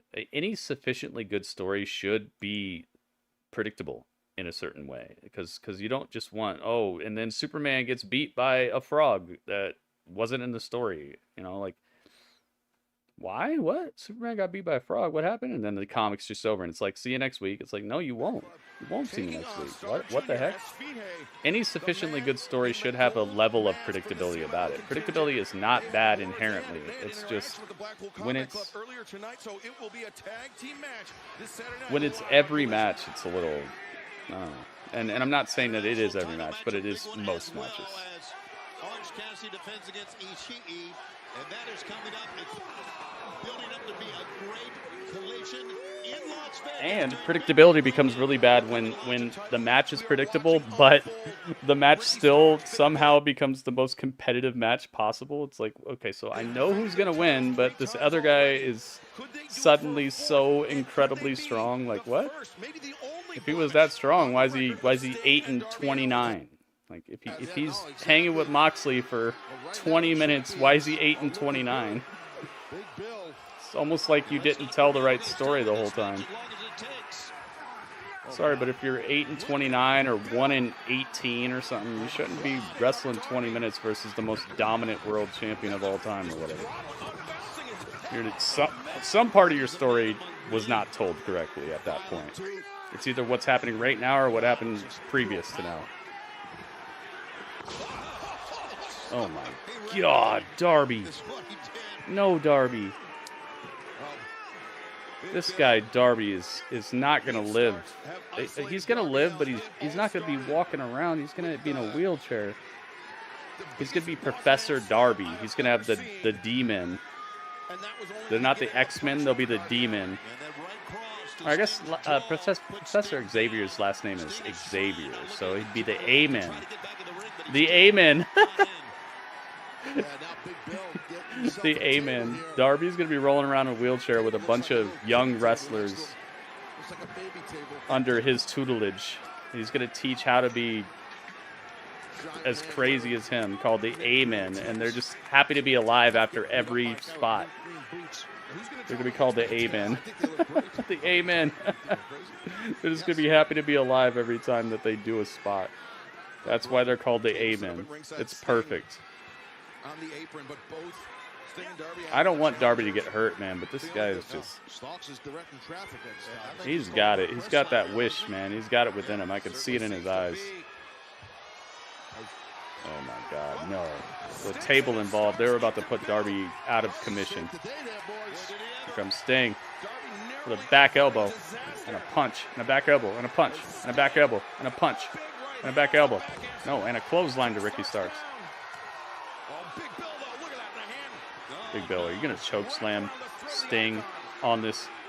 Dude, if Sting gets choke slammed through this table on the outside, they need to end the dang match. They need freaking Jim Ross out here.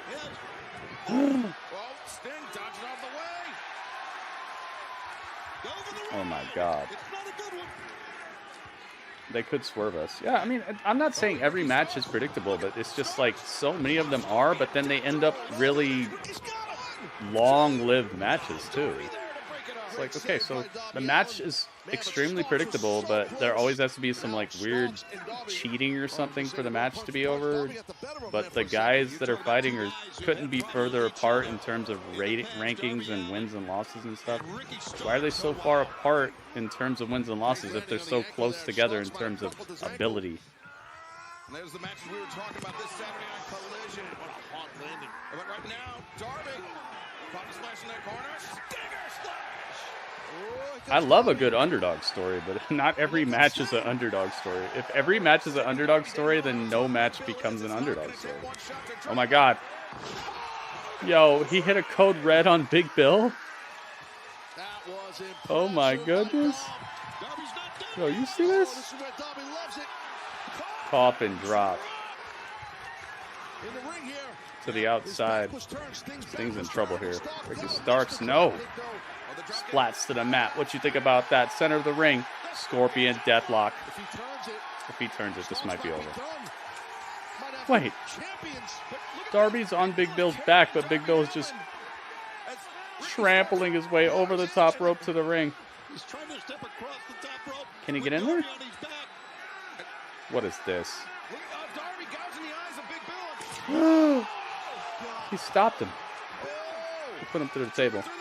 Ricky's in trouble. He needs that rope. He got it. Ricky got the ropes. Oh, Jim had surgery. I didn't know that.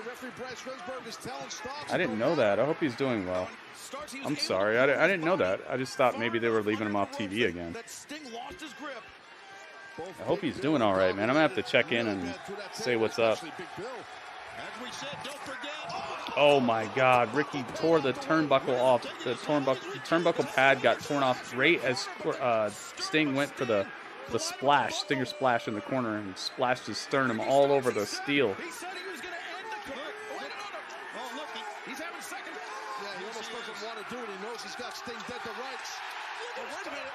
Spear. That's uno dos. Sting kicked out of the spear. Thank you, WB. Thank you for that info, man. I didn't know. Much love and well wishes to Jim Ross, man. Sting, Sting, Jim Ross. Sting, Sting, Jim Ross. Around the world, Ricky Starks is no exception. But Taz, you hit it. Jim Ross, just the voice of my fandom in a lot of ways. Come here. This crowd is so good. Got him. Tag titles are theirs.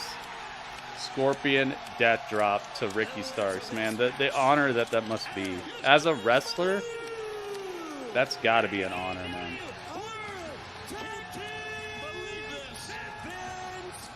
Wow, dude.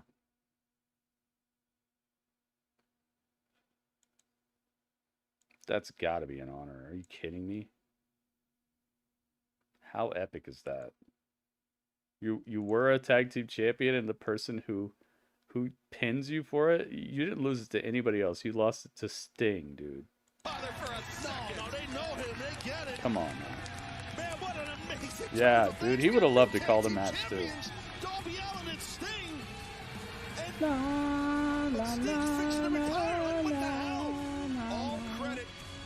That's gonna kind of suck for Ricky Starks though, because Sting beat Ricky Starks in his first match here.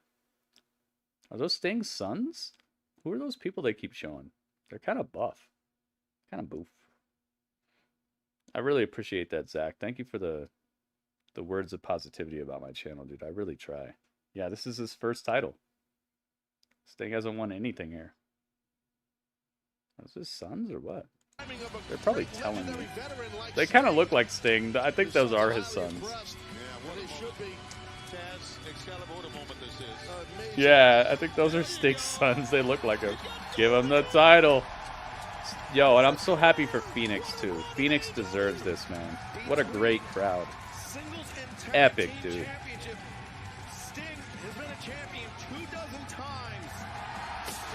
Let's freaking go, man.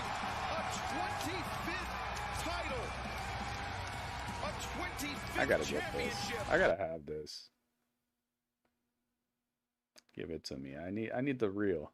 I need the real one right now. All credit to Big Bill and absolute reconstruction. No question. Champions, they've done great. I gotta get the screenshot, man. Sting over to help Darby Allin up, but They look like they'd body Darby. Yeah, I think they would. he deserves it. Let's go. That's awesome, man. We were all here to see Sting win a title, man. And it was a good match and good opponents too. I really appreciate this. This is a moment, man. And he has persevered. It's not like he just got this handed to him, man. What is this, like a 30th match in AEW? This guy has been doing the dang thing. He's got gold again. What a career. What a run in AEW. La la la la la la la la la la la la la la la la la la. Let's get it. Let's get it. Let's get it. Yes. I got the perfect screenshot.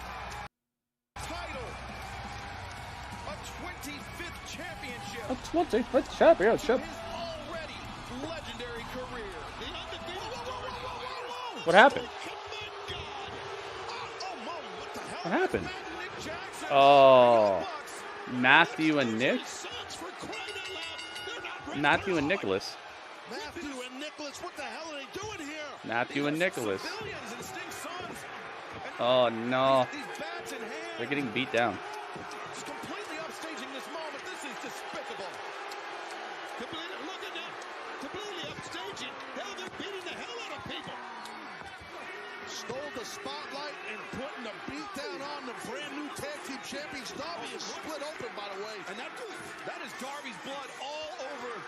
Oh, they're bleeding now. Well, they saved the blood for this at least. That's nice. Matthew and Nicholas. AKA the Young Bucks are just wearing out the brand new tag team champions. They are the worst. I don't give a damn if they are EVPs of this company. They're the worst.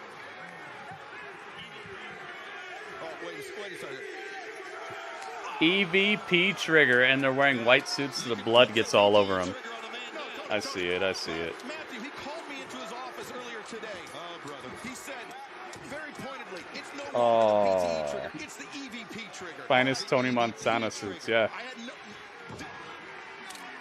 Look at this. La la la la la. Now they're going to put Sting. Oh my God, dude. A completely premeditated assault by Matthew and Nicholas Jackson. And who can stop these guys? These guys are their bosses, they're EVPs, and they're just wearing everybody out here. Oh my God! A running punt to So the there's head just bodies everywhere. of one half They beat up his annual sons tag team too. champions.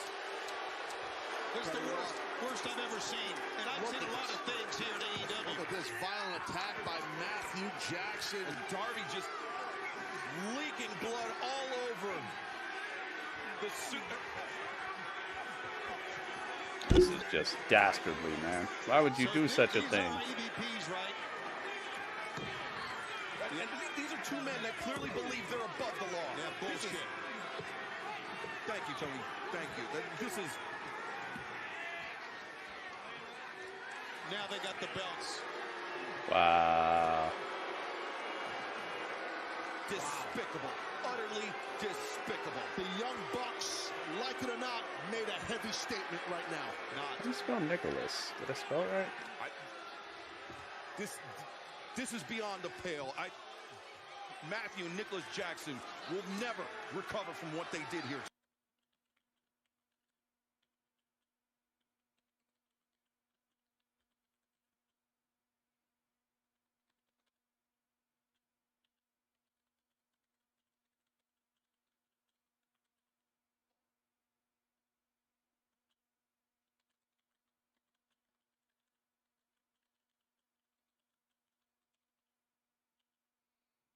What the heck, man? I must say, I love it, and I love it because just I've been feeling about these guys this way for so long that it's just do it, man. Just be freaking garbaceous human beings, man. We know, we see you. It's not like it's a secret. Just be weirdos. Just be mean and just flex your power and beat people up. Just be who you are, man. Stop with the, oh, we're so cool, look at our shoes, you know. Stop with that. Let's get to it. It's about time for a little chat, a little review of tonight's Dynamite. So stick around because you will be part of it. Let's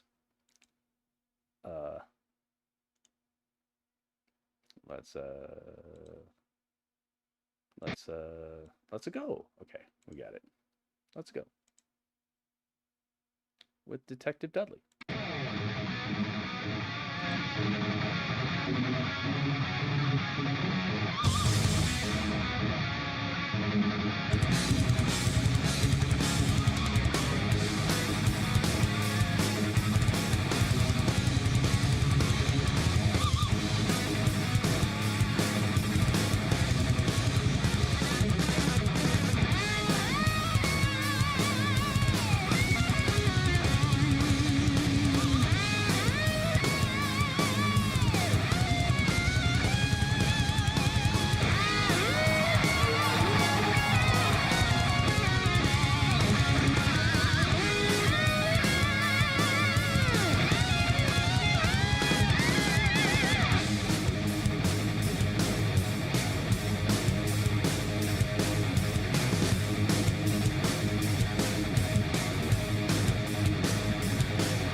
He said, I'll probably never unban J Diddy from Twitch. I don't know what you did, but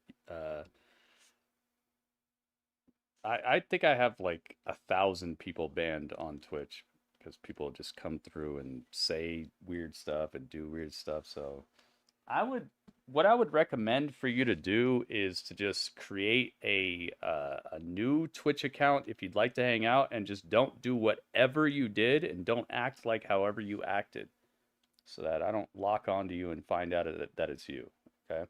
If you really want to hang out in my Twitch chat, make it so that I don't even know it's you by not ever doing whatever it was that got you banned, because I'll quickly remember who you are if you do the same stuff.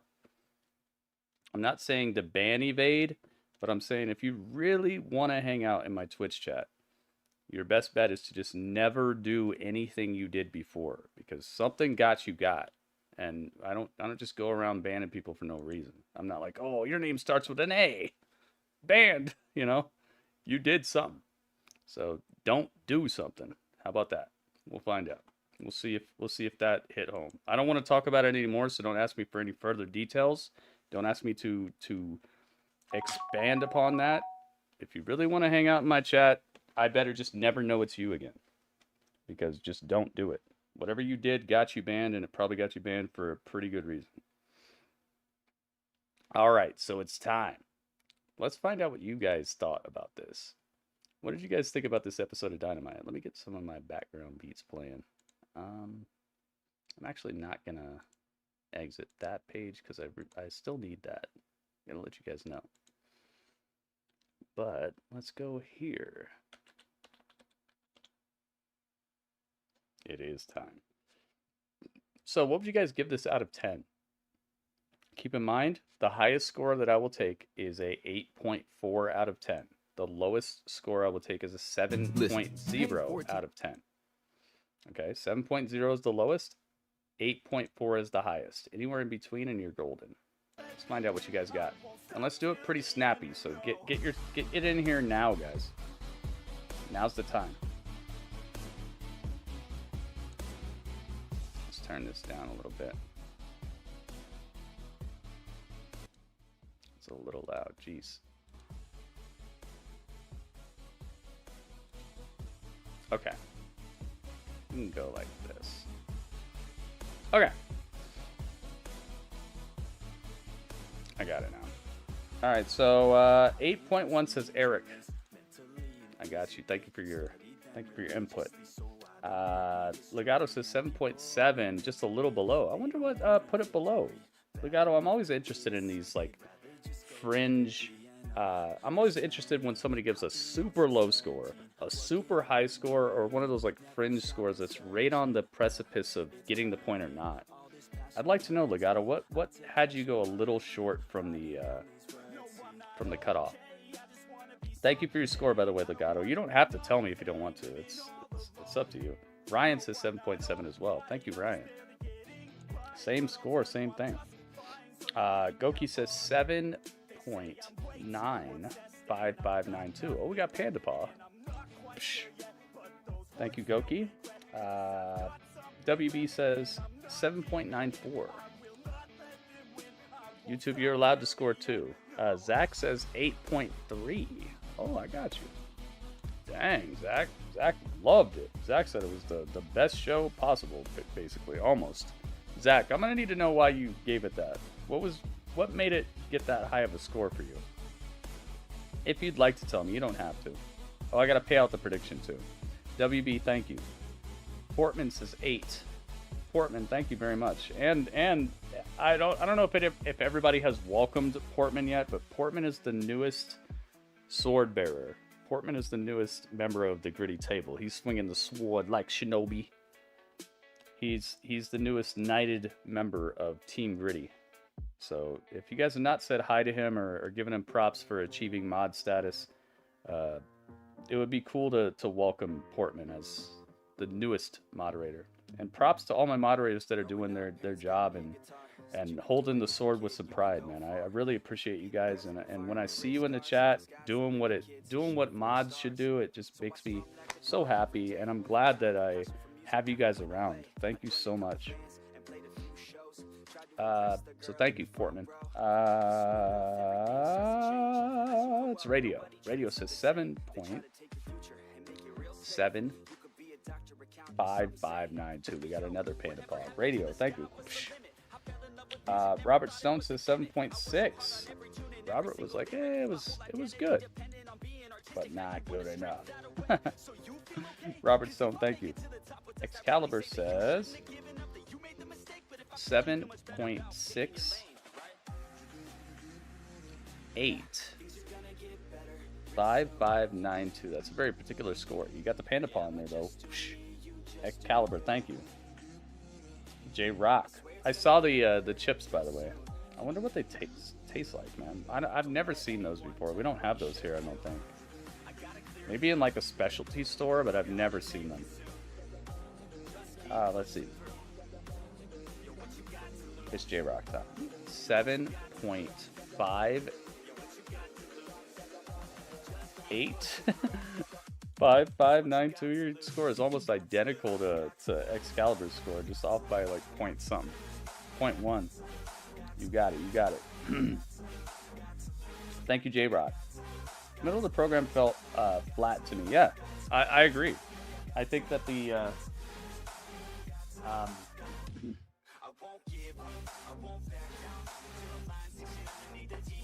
sadly the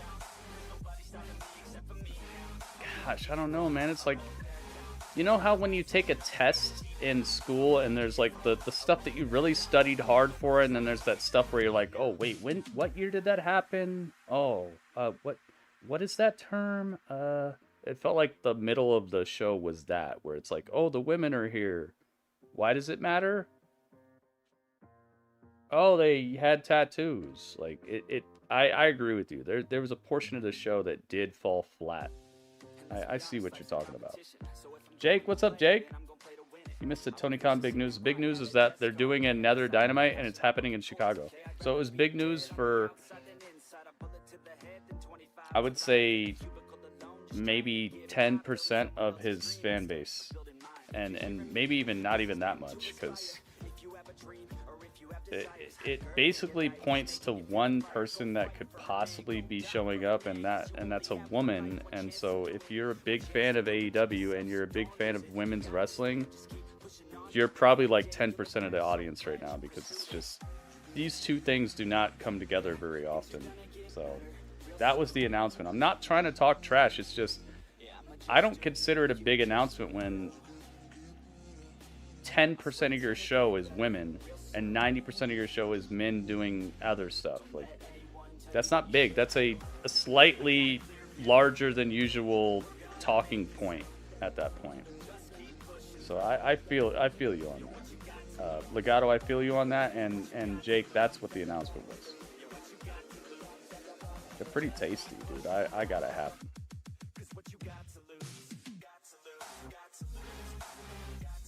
Tony Khan showed his face. He did. He was backstage. Wayne says an 8. Okay, you got it, Wayne. I got you. Thank you. I don't think it's lame news, but it's just, I wouldn't say big announcement. That's just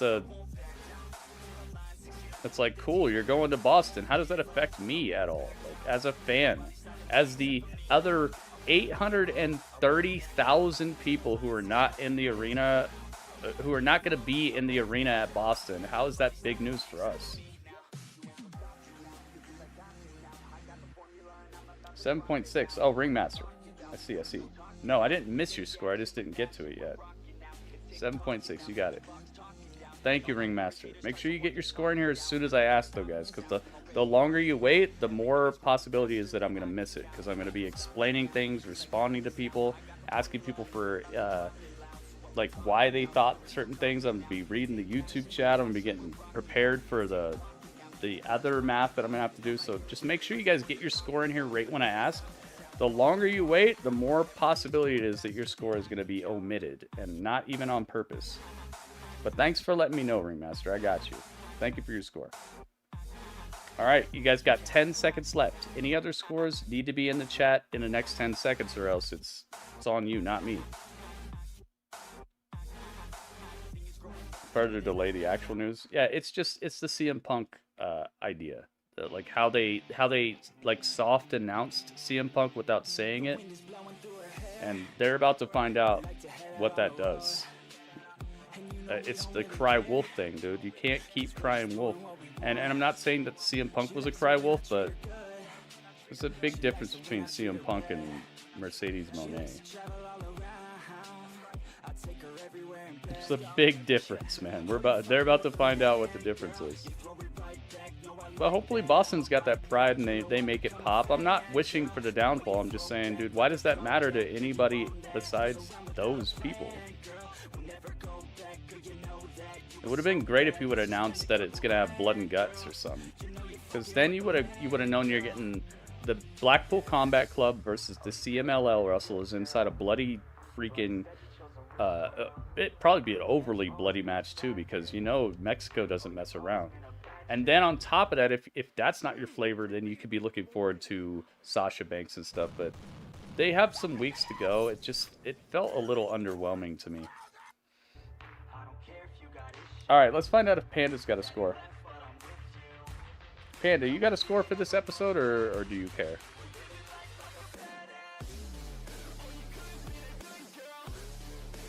I definitely understand why he would do it, but it just... There's a time and a place to start being like, oh, piecemeal, this announcement's out, dude. This is not the time. This is the time to pounce. You need to pounce on any positivity and any announcements that you can make and any sort of awesomeness that you can bring, dude. This is the time to pounce. This is not business as usual time, because business as usual is going like this. You gotta go above and beyond, man. This show was a little above and beyond, but that announcement was not. No, Julia. Probably 7.0 or...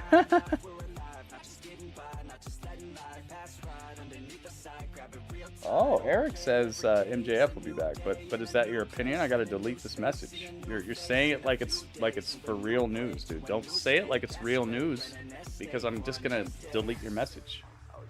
Because whenever people put stuff like that, it means you're reading dirt sheets normally.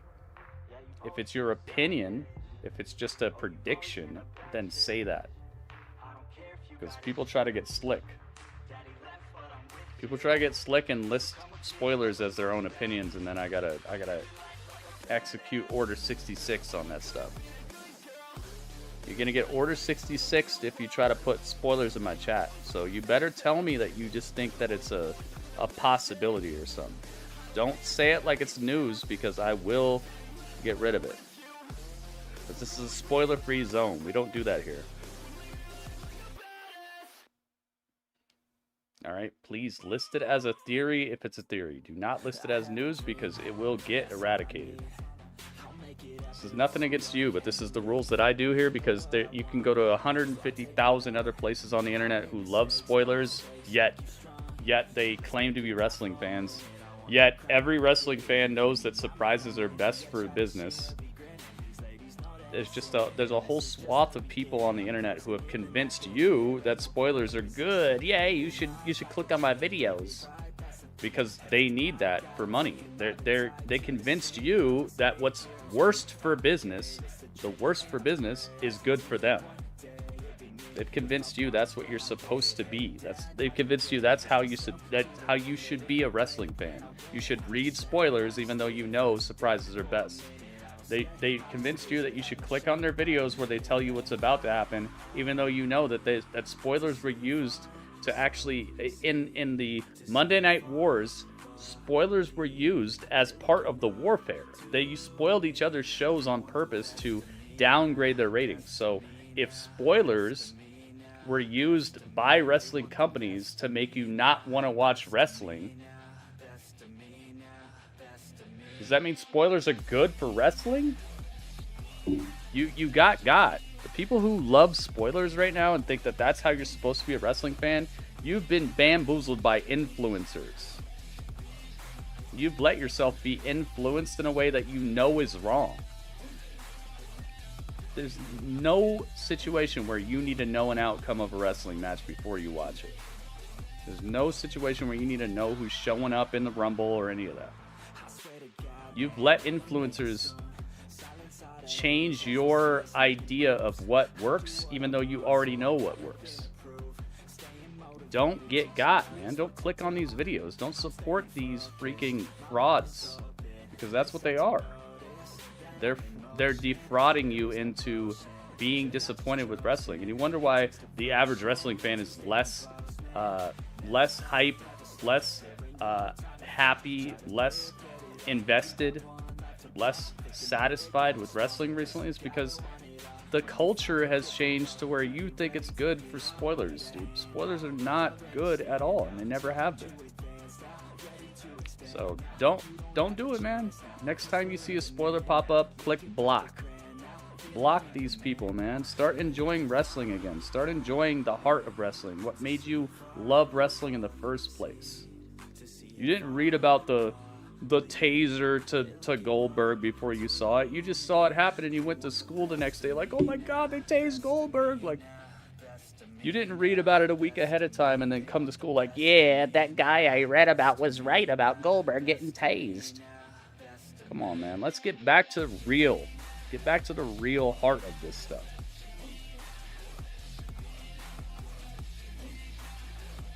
Sorry to tell you, but a bunch of influencers got you on the wrong track.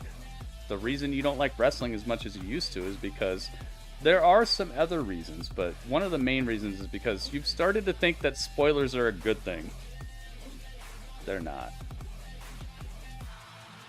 All right, I don't see a Panda score, so I'm gonna go out on a limb and say that it's my turn.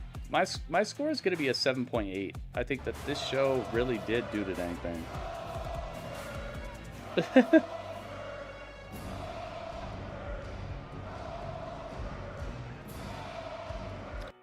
Radio Berg. Radio, thank you, man. 24 karat gold bits. 24 karat Radio Berg. Yeah, and then everybody wanted a taser after that. I have a phaser. We're going to be testing that out in just a bit. No, Eric, it's not just about you, dude. It's just every now and then I need to explain these rules to people. And every now and then I need to try to wake as many wrestling fans up as possible, because I'm sorry, but there are people out there who have a much larger footprint than me, and they've noticed that, hey, if I just say something and then I say, well, it just didn't come true, now you have instant clicks. They literally can make stuff up and then be like, well, that's what my source told me. So they can be like, oh, I heard Goldberg's going to be at Elimination Chamber.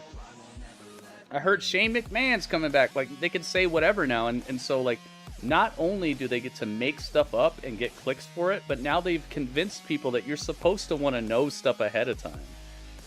And so it's not you, Eric. I'm not trying to dogpile on you. It's just every now and then there's something that comes in the chat where it reminds me that I need to try to make people understand.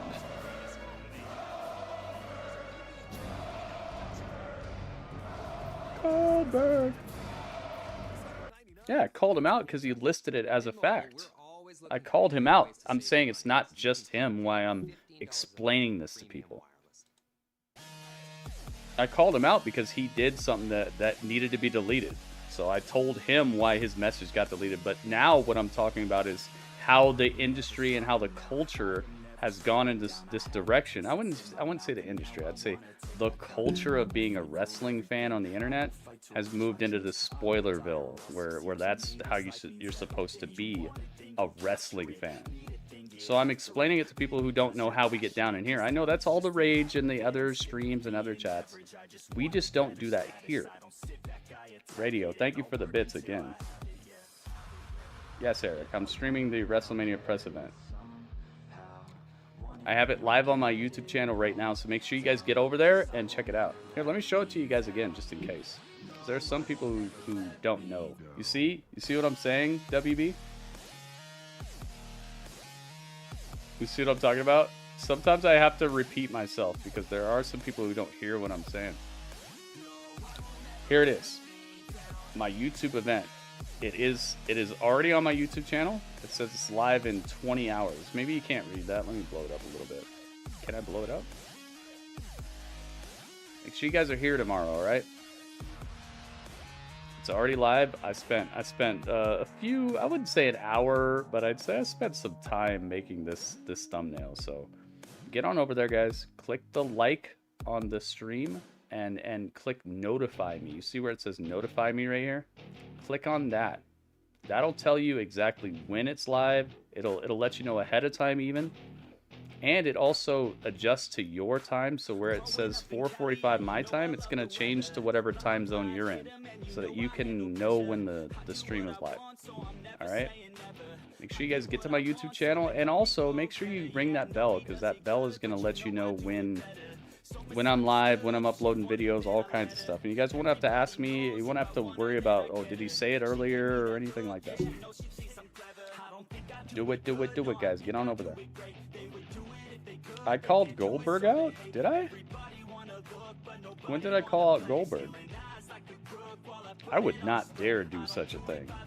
I'm not one of these people who thinks Goldberg is just an old, broke-down man. This dude will still massacre 99% of people on the planet. I'm not one of these people. I would never call out Goldberg. Fresh.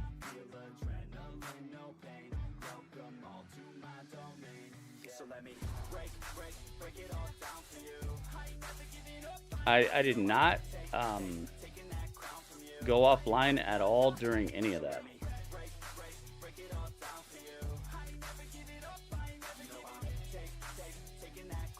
I did not go offline during any of that.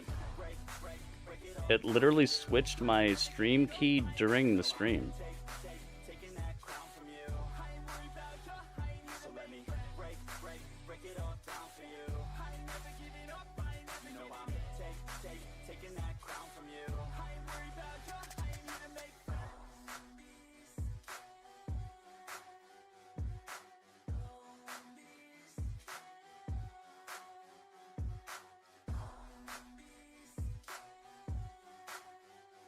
I did not lose internet connection at all. None of my upload or download speed was affected. We didn't have a power outage. Nothing happened. It switched my stream key during the stream for some reason.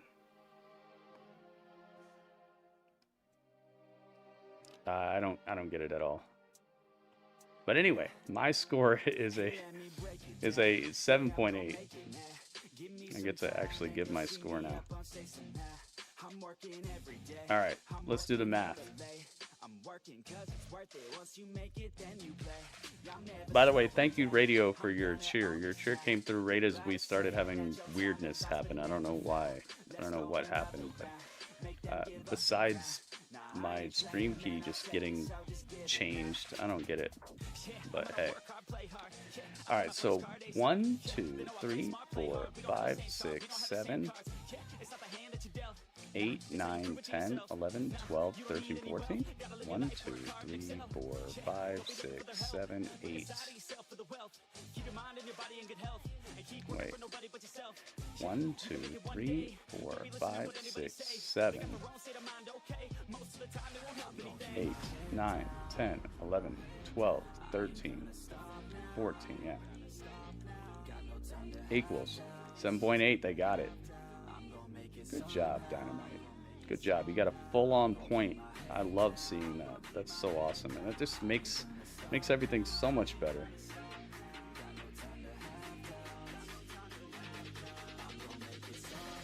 Let's get over here. Boom.